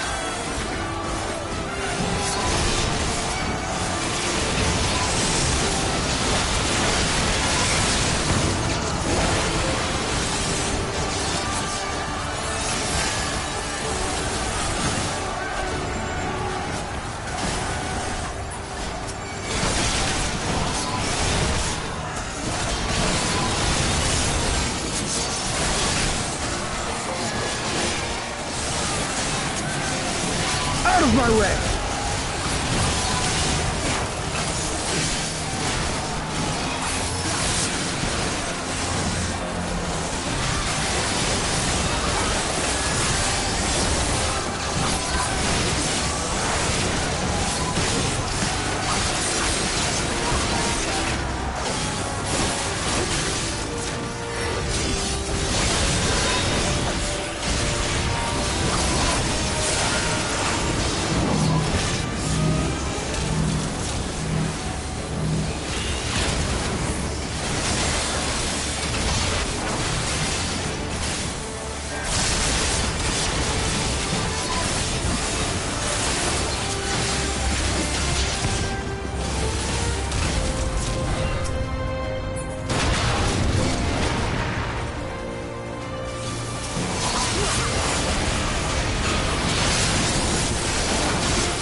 One!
Let us be about it!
There you are, and none the worse for wear. Indeed. I had hoped we might do more to help, but there seems to be no one left to fight. A tactical withdrawal, but... We should give chase. Finish them off while we... Imagine the other surprise when they wake to find the war already won.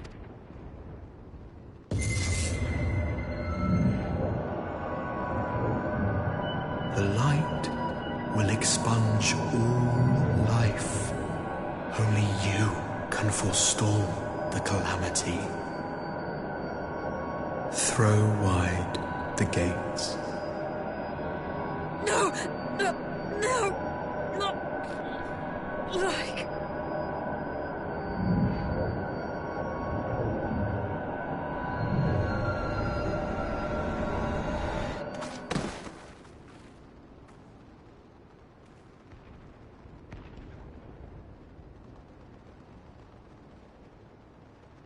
Oh no. Don't. Are you all right?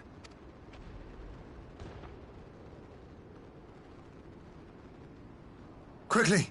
We must get her back to the encampment.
There have been several skirmishes along the border, but as yet neither We had long assumed that the Garleans would overwhelm us in a straight fight, but as to why that might be, the most likely explanation is that they have yet to commit all the...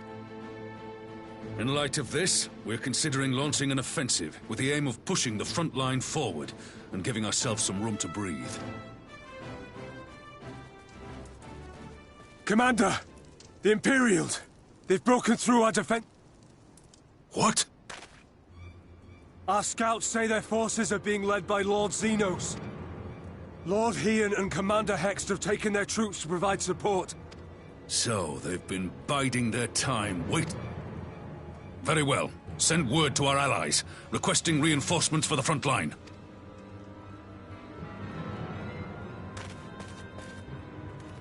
Should the worst come to the worst, I may need to enter the fray myself. But what of you?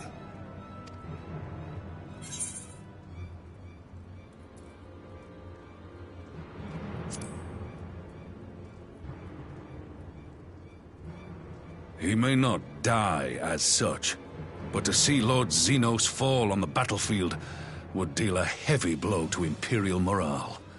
I'll see to it the men stay clear.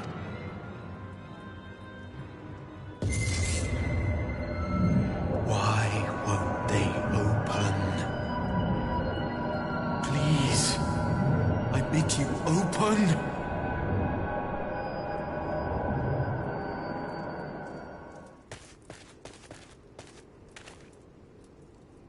What's wrong? Is it... Are you sure you're in a fit...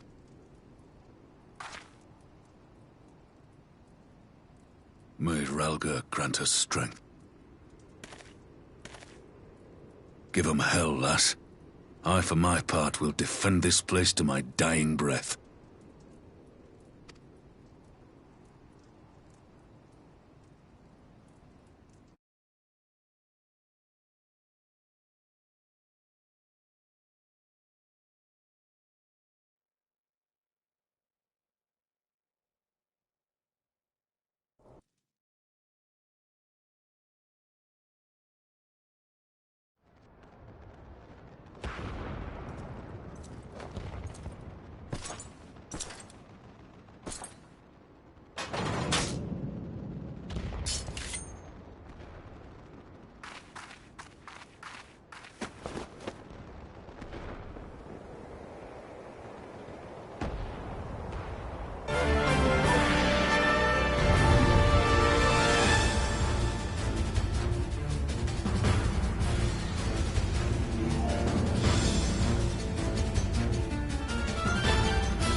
This one's for you, Ida!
Here it comes!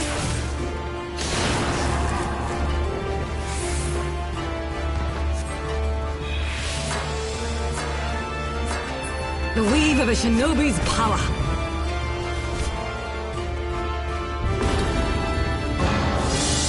The art of my forebears.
Magic. With a Garlean body. That's hardly fair.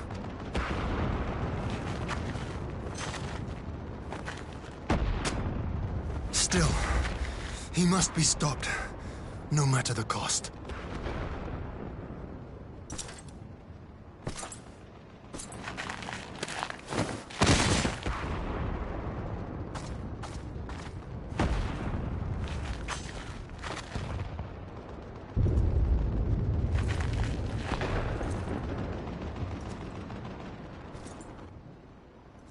Ah, bringer of light. It has been too long.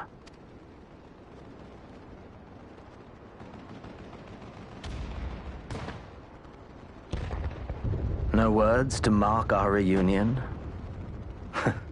So be it. Equilibrium must be restored, and only your death will redress the balance.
one's for you, Ida!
Here it comes!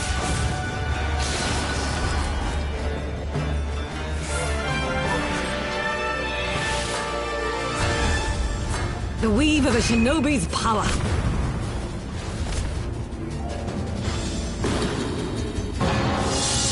The art of my forebears.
Magic. With a Garlean body.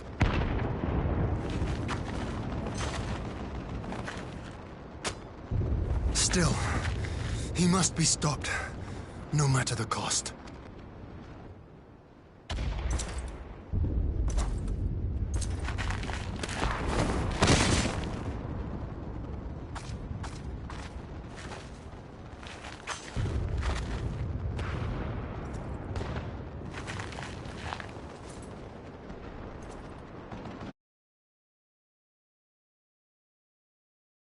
bringer of light.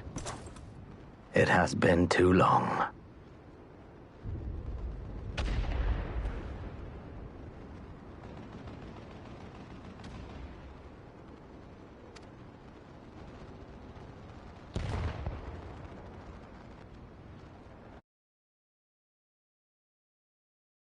Our reunion?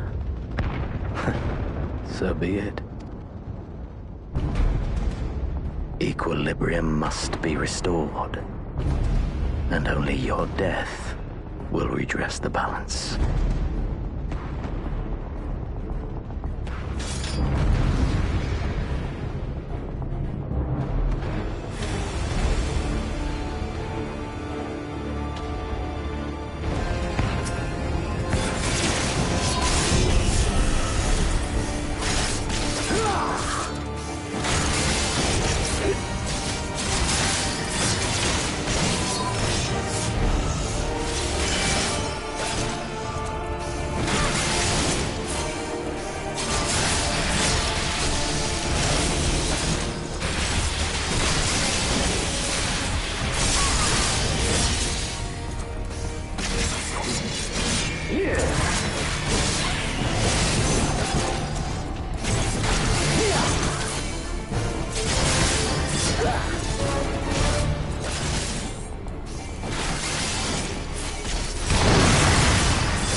Your mother chose her champion well.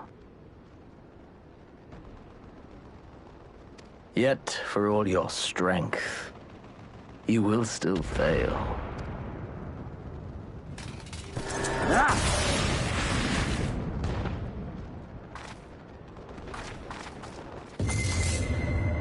Please, I beseech you.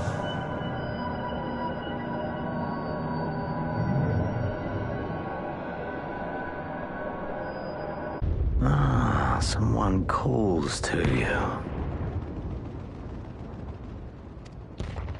Too late, alas.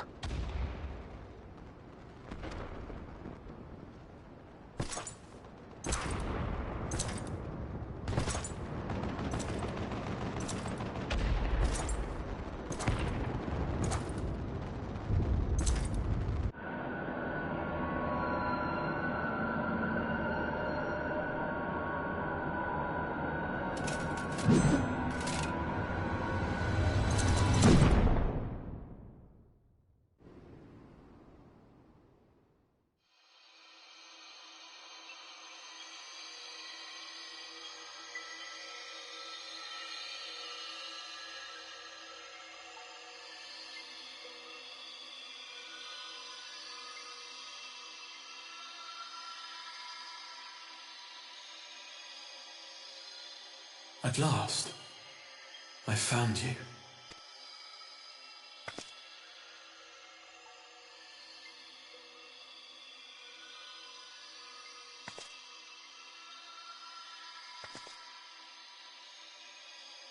Please, there's no cause for alarm.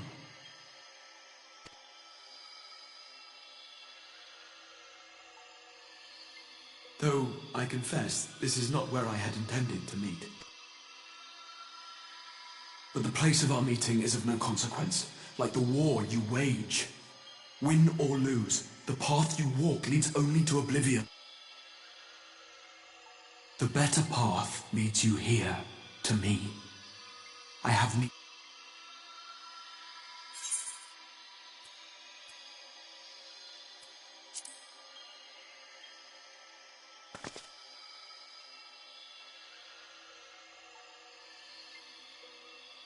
The battle is over, the danger past. Go to the Crystal Tower. I have left something for you near its base. It will serve as a beacon of sorts, one which I pray will help you on your journey. All you need do is find it. I will take care of the rest.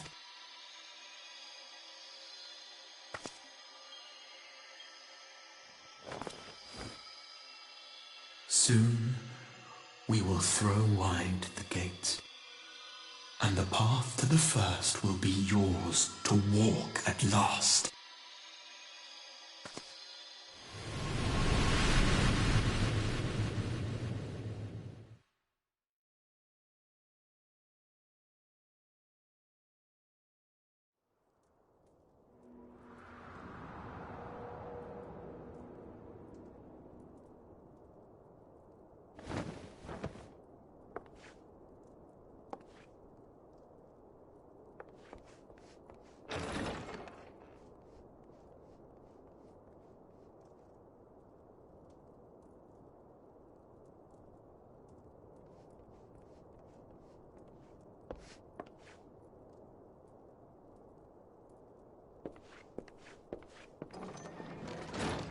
You're awake. Thank heavens.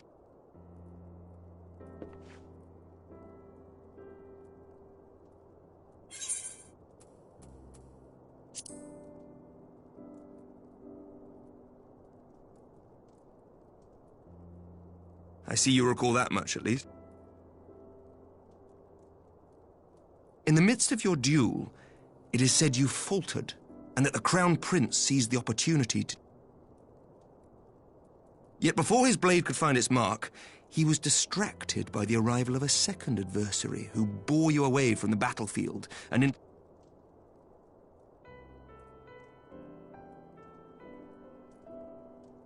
Lest you wonder, he left before you awoke. As is his wont.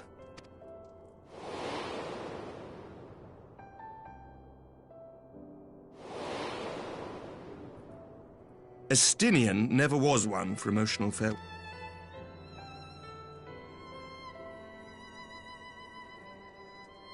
Though Xenos bested all before him, the battle clearly took its toll, for he retreated shortly after your rescue. Seeing this, the remaining Imperial forces decided discretion was the better part of valor and pulled back, We have since received word of renewed unrest in the provinces, doubtless inspired by the efforts of the Eorzean Alliance and our Far Eastern allies.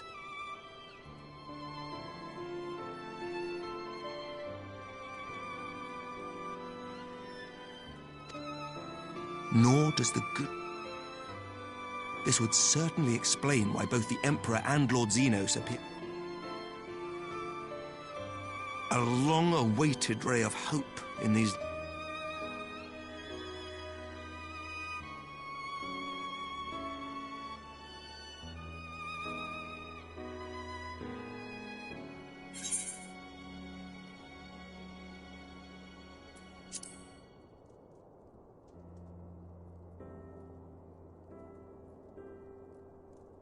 Yet to awake, I'm afraid. But please, concentrate on your...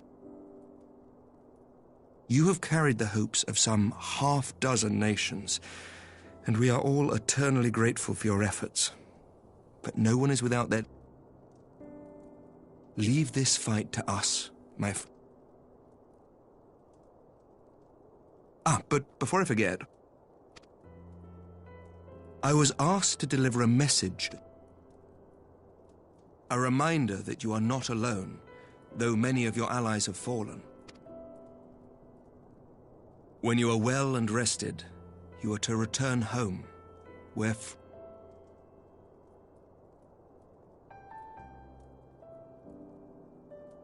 Now, if you will excuse me, I must return to the front. May we meet again soon, under happier circumstances.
I rushed back as soon as I could.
I swear, my heart nearly stopped when I heard you'd collapse like the others. What in heaven's name is going on?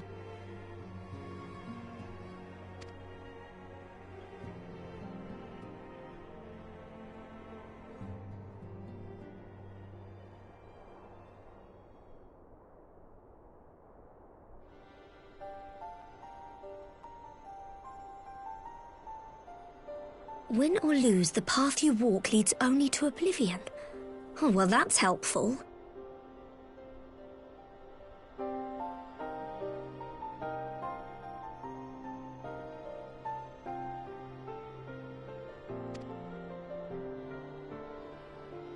And what else did he say? If his is the voice you've all been hearing, perhaps the others are with him. Sir Emmerich said the fighting had reached a stalemate, but if that monster masquerading as Xenos comes back...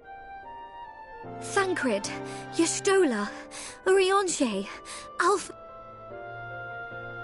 And I forbid you from going to face him on your own, do you hear me?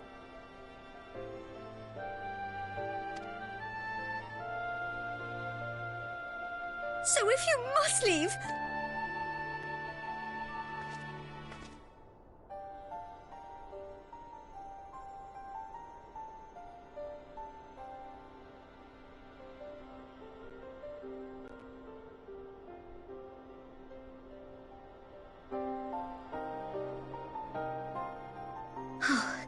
As for where to start, you said the stranger... But how are you to find it, now that the...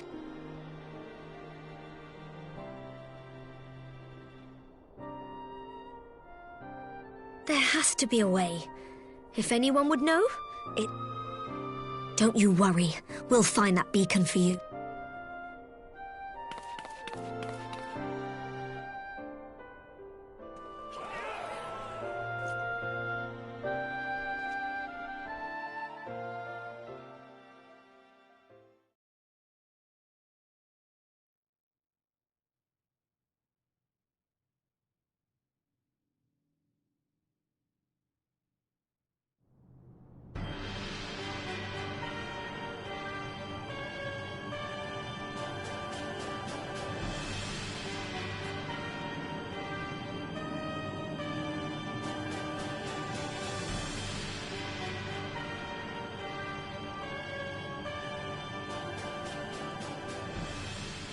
I pray you have good reason for abandoning the front.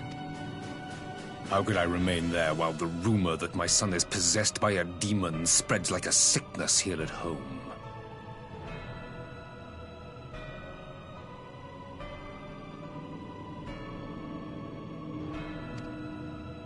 I will not be made to fight for the throne a second time.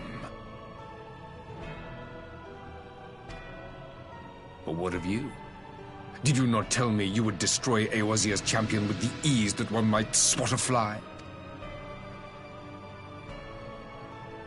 A minor setback. She will not escape me again. Where is your grandsire? I would have words with him. How should I know? Do you hide from each other's sight as well? I imagine he's doing what all Ascians do. He must have found a way to take advantage of this turmoil. Men are not pawns to be played with, Ascian. You underestimate us at your peril.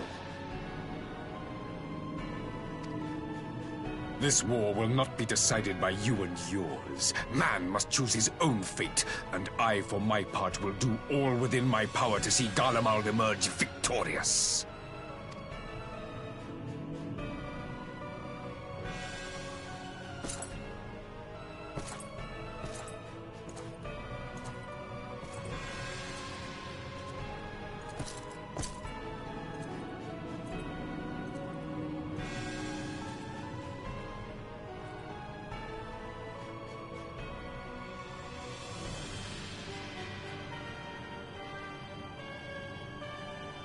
Pray forgive the intrusion, Your Radiance, but the requested preparations on... We stand ready to begin...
My enemy. My friend. Had I...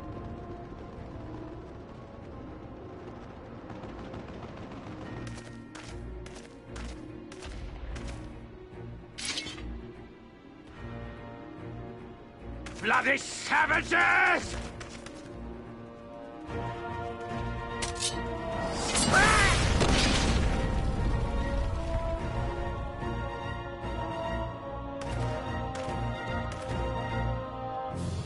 A pity your hunt leads you elsewhere.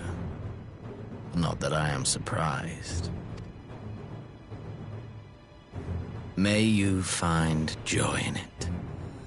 Grow stronger, more savage, and savor every triumph. In the meantime, I will reclaim that which is rightful.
Look how...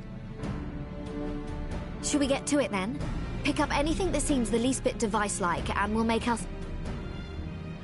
Well, if it isn't the hero of the hour, maybe you'll change our look. We've found bugger all without you. Biggs! Wedge!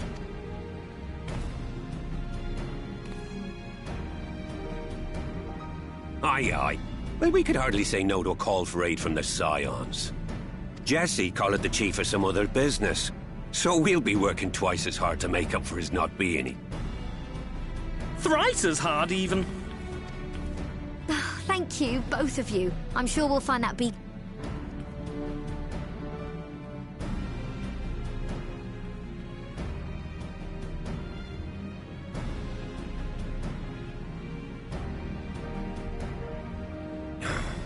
I'm not seeing anything out here. Do you reckon you could squeeze in there, Wedge? And get stuck halfway? No, thank you.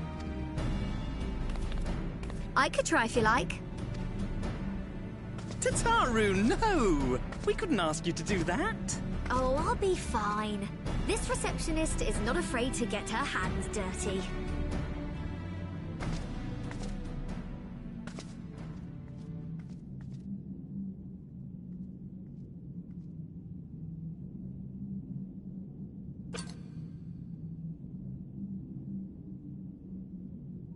Sorry, I meant to say, the scholars haven't finished their preliminary assessment of the site yet, so we're not supposed to venture too far in. What's that you got there? Now that looks promising. Isn't that the Ironworks symbol? Counterfeiters? Now I have you. You are right. What's happening?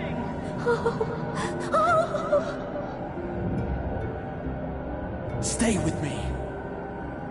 Focus on my voice. Let expanse contract. Eon become instant. Wait, this must be it.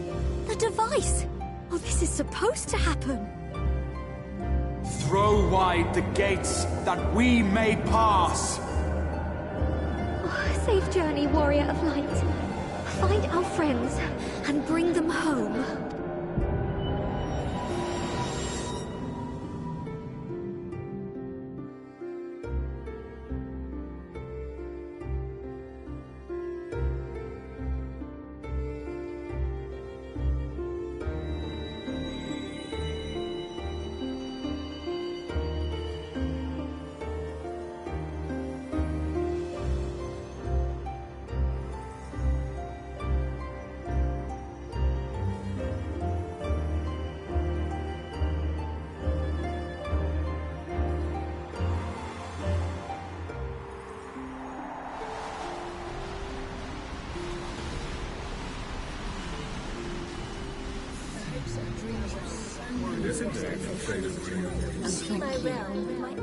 The dawn's light will shine again.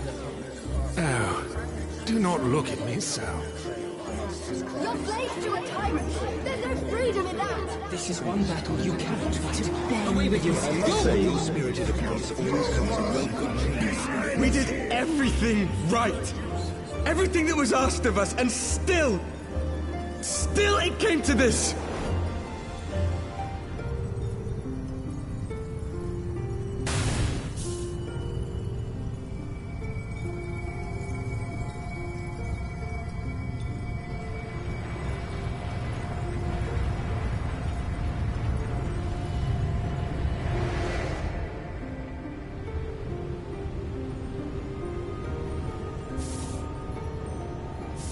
Your time has not yet come.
From endless dreams I awake.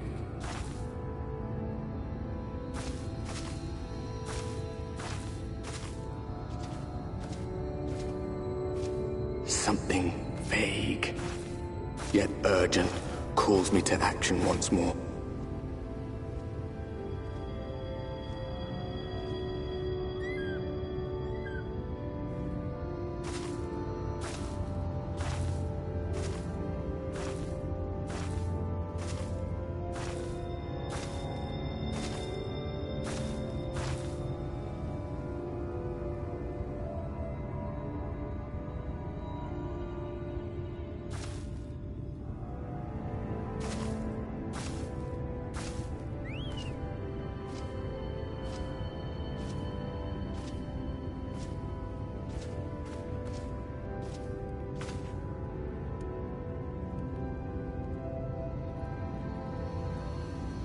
Rare to meet someone out here who's not a peddler themselves. What brings you into the wilds this time of night?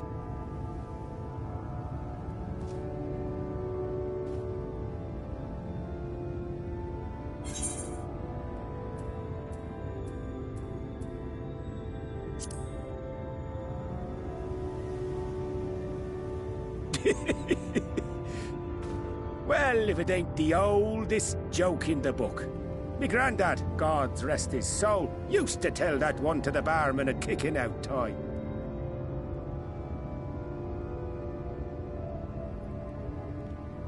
And when, pray tell, did we last have a dark night? You rotten old drunk yet, he'd reply. Yeah.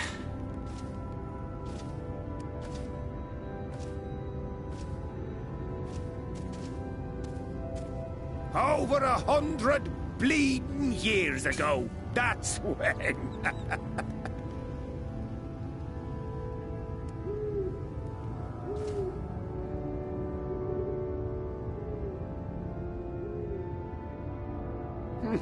You got that look down to a T.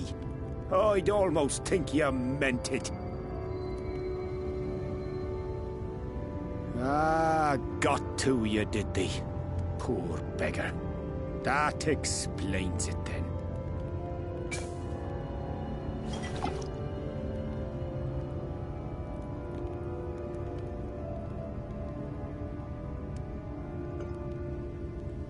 Well, I've roads to travel and wares to sell, but you best hurry along to the town nearby. Just head east through the trees and aim for the Shining Tower. You'll find the place soon enough. 'Tis the biggest settlement for malms around. Go on now, friend. They'll take good care of you in the Crystarium.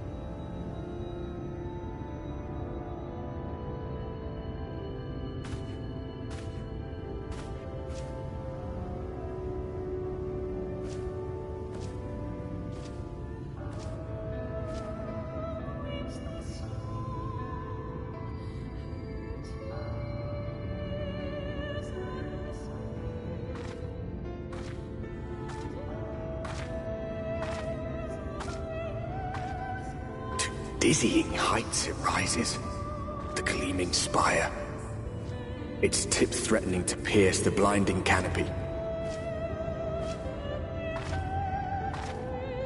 There, it will all begin anew, between dark and light, the pure and the corrupt, the one true struggle.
Halt!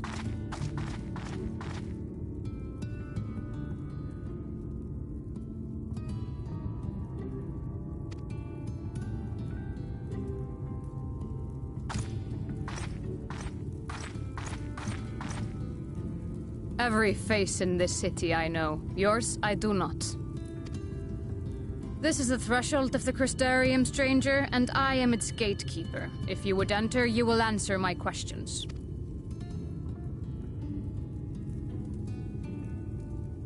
From where do you hail?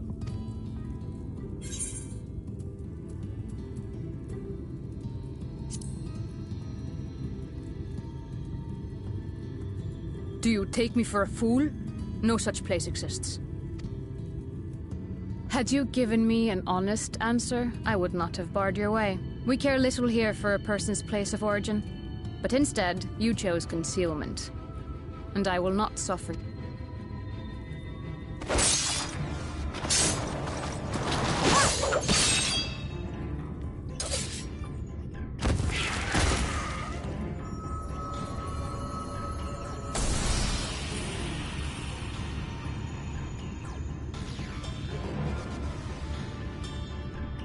That one had eaten. It must have gulped down the whole hand, ring and all.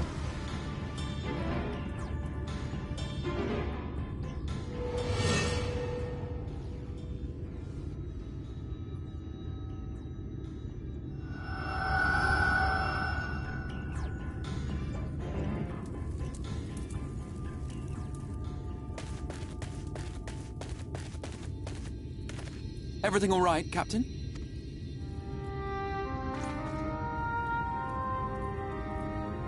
Quite all right, my lord. Just a stray sin eater, and a weak one. I see. Weak or not, we should be on the lookout for more.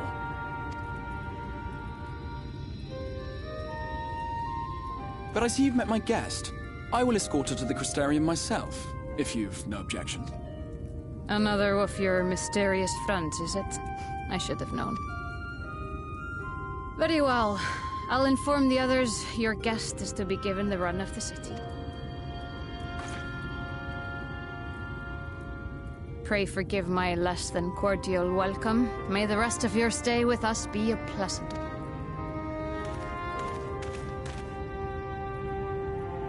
Come with me. I will answer whatever questions you have when we are somewhere more private.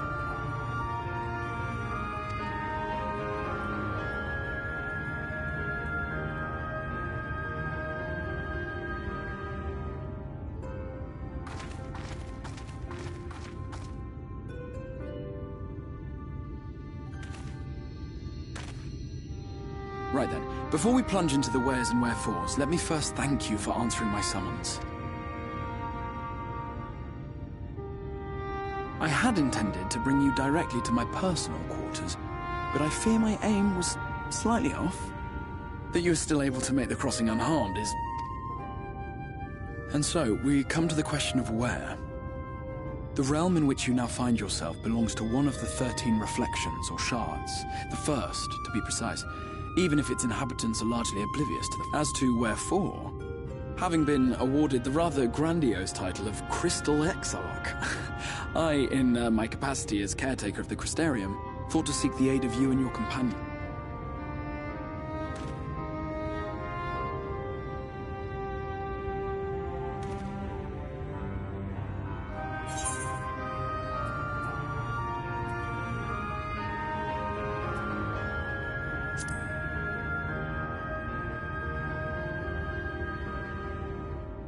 That is a question with no simple answer. But all shall be explained in due course, I promise you. Let us begin with the glaring sky.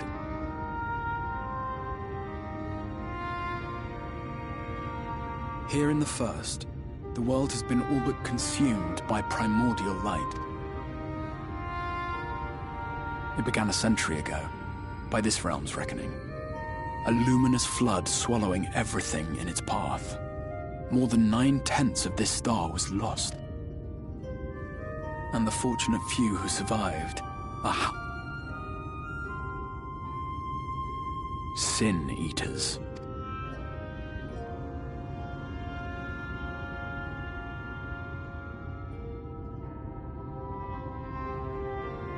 It was to save the fur. And though it meant depriving a world...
Such a proud and vibrant city.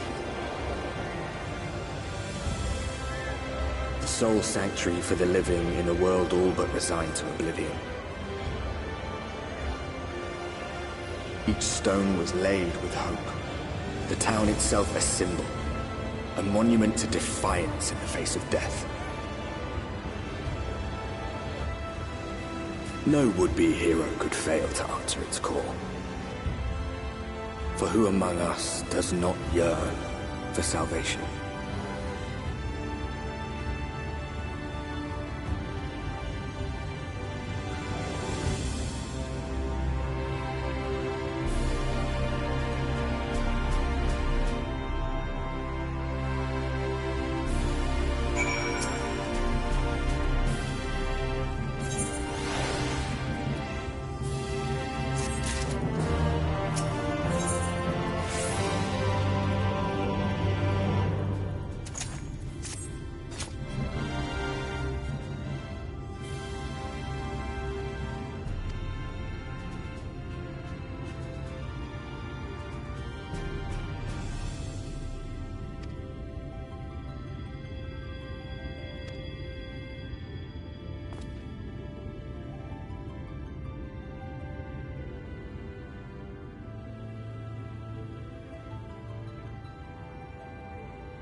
Welcome to the Ocular, my private study.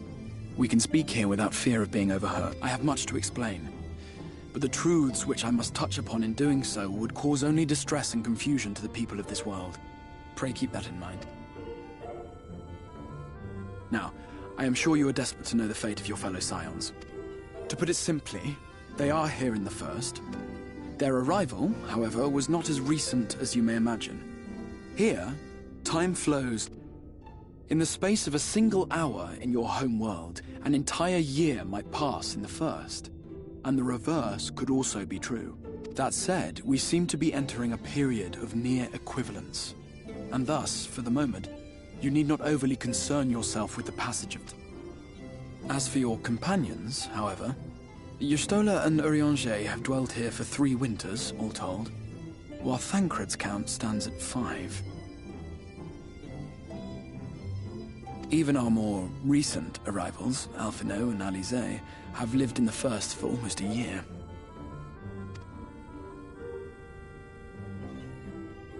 My intention had been to summon only you, but the art of reaching across worlds has proven exceedingly difficult to master. Thus it was that my fumbling hand closed upon those to whom your fate... As they were not the object of my summons, their transference was incomplete. Though they may appear to possess corporeal bodies, they are, in truth, merely consequently, while you yourself will be able to pass between worlds with relative freedom, they will not. Much as it...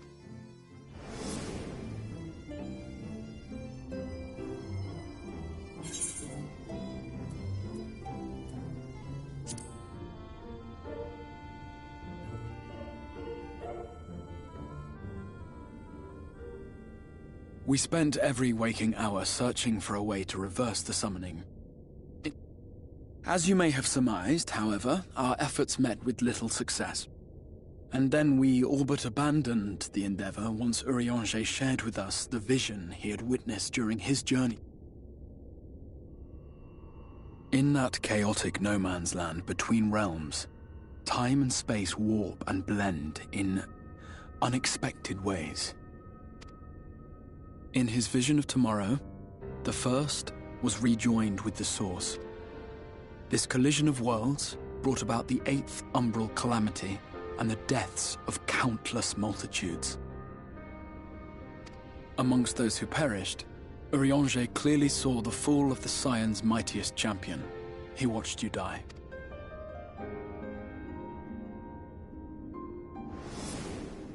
And thus did the Scions embrace their exile, and began searching this world. Their souls are stranded in the First, yes, but they have fought on, desperate to save their home and you from destruction. Nor have their efforts been in vain, for it was they who finally established... Considering these circumstances of our meeting, you would be forgiven for doubting my version of events.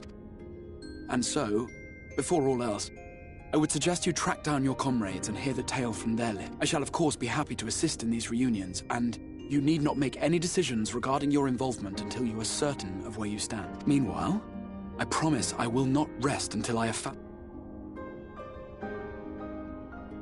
What say you? Have I earned your trust for the moment?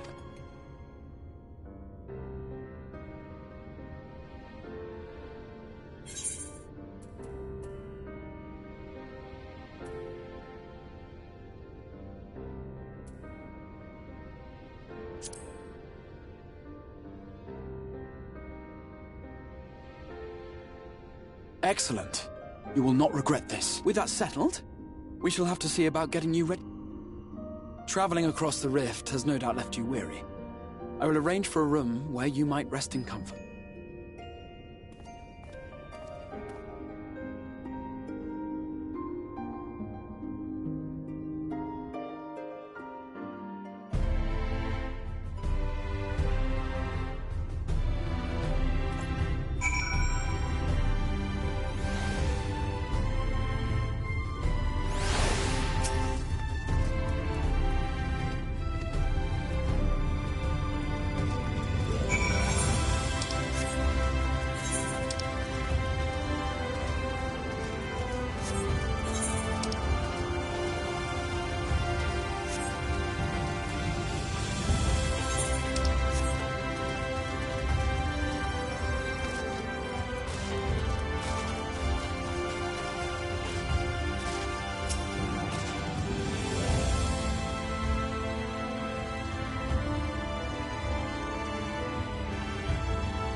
This is the Musica Universalis.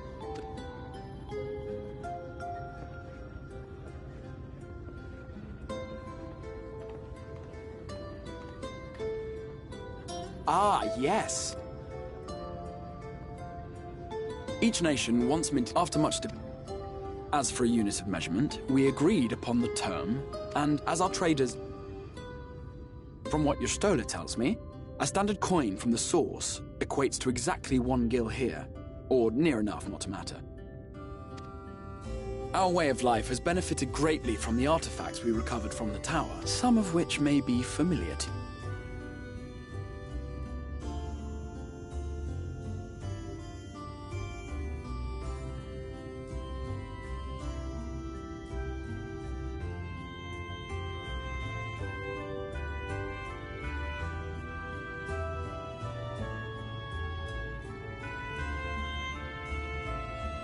But I fear it would not be practical for us to provide everything to which you are accustomed. You shall need a means to access the commodities of your home. Avan Kerm Sin? Yes, I'm here! Of course I'm here! What amusements do you have for me today?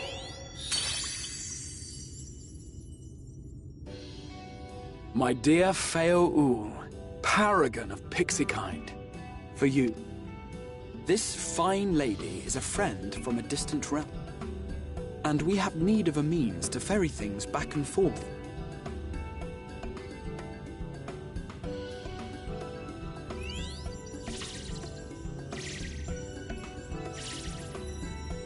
You came from beyond, didn't you? From beyond the rift? How wonderfully exciting! What a brave and reckless and marvelous thing you did! You've the heart of a pixie. After careful consideration, I have decided to grant you my assistance. Make a pact with me. But answer me this, traveler. Did your garments come with you when you crossed?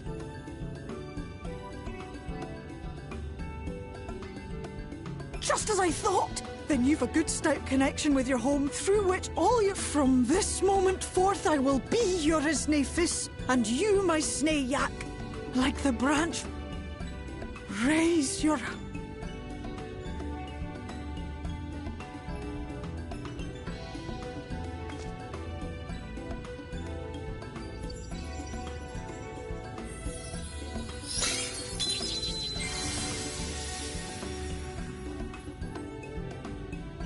Tis done. We are bound now, dearest sapling. Come then. Make your request. Tell me your desire.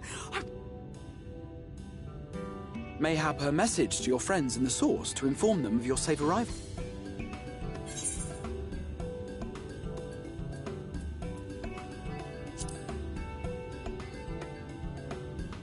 Consider it done.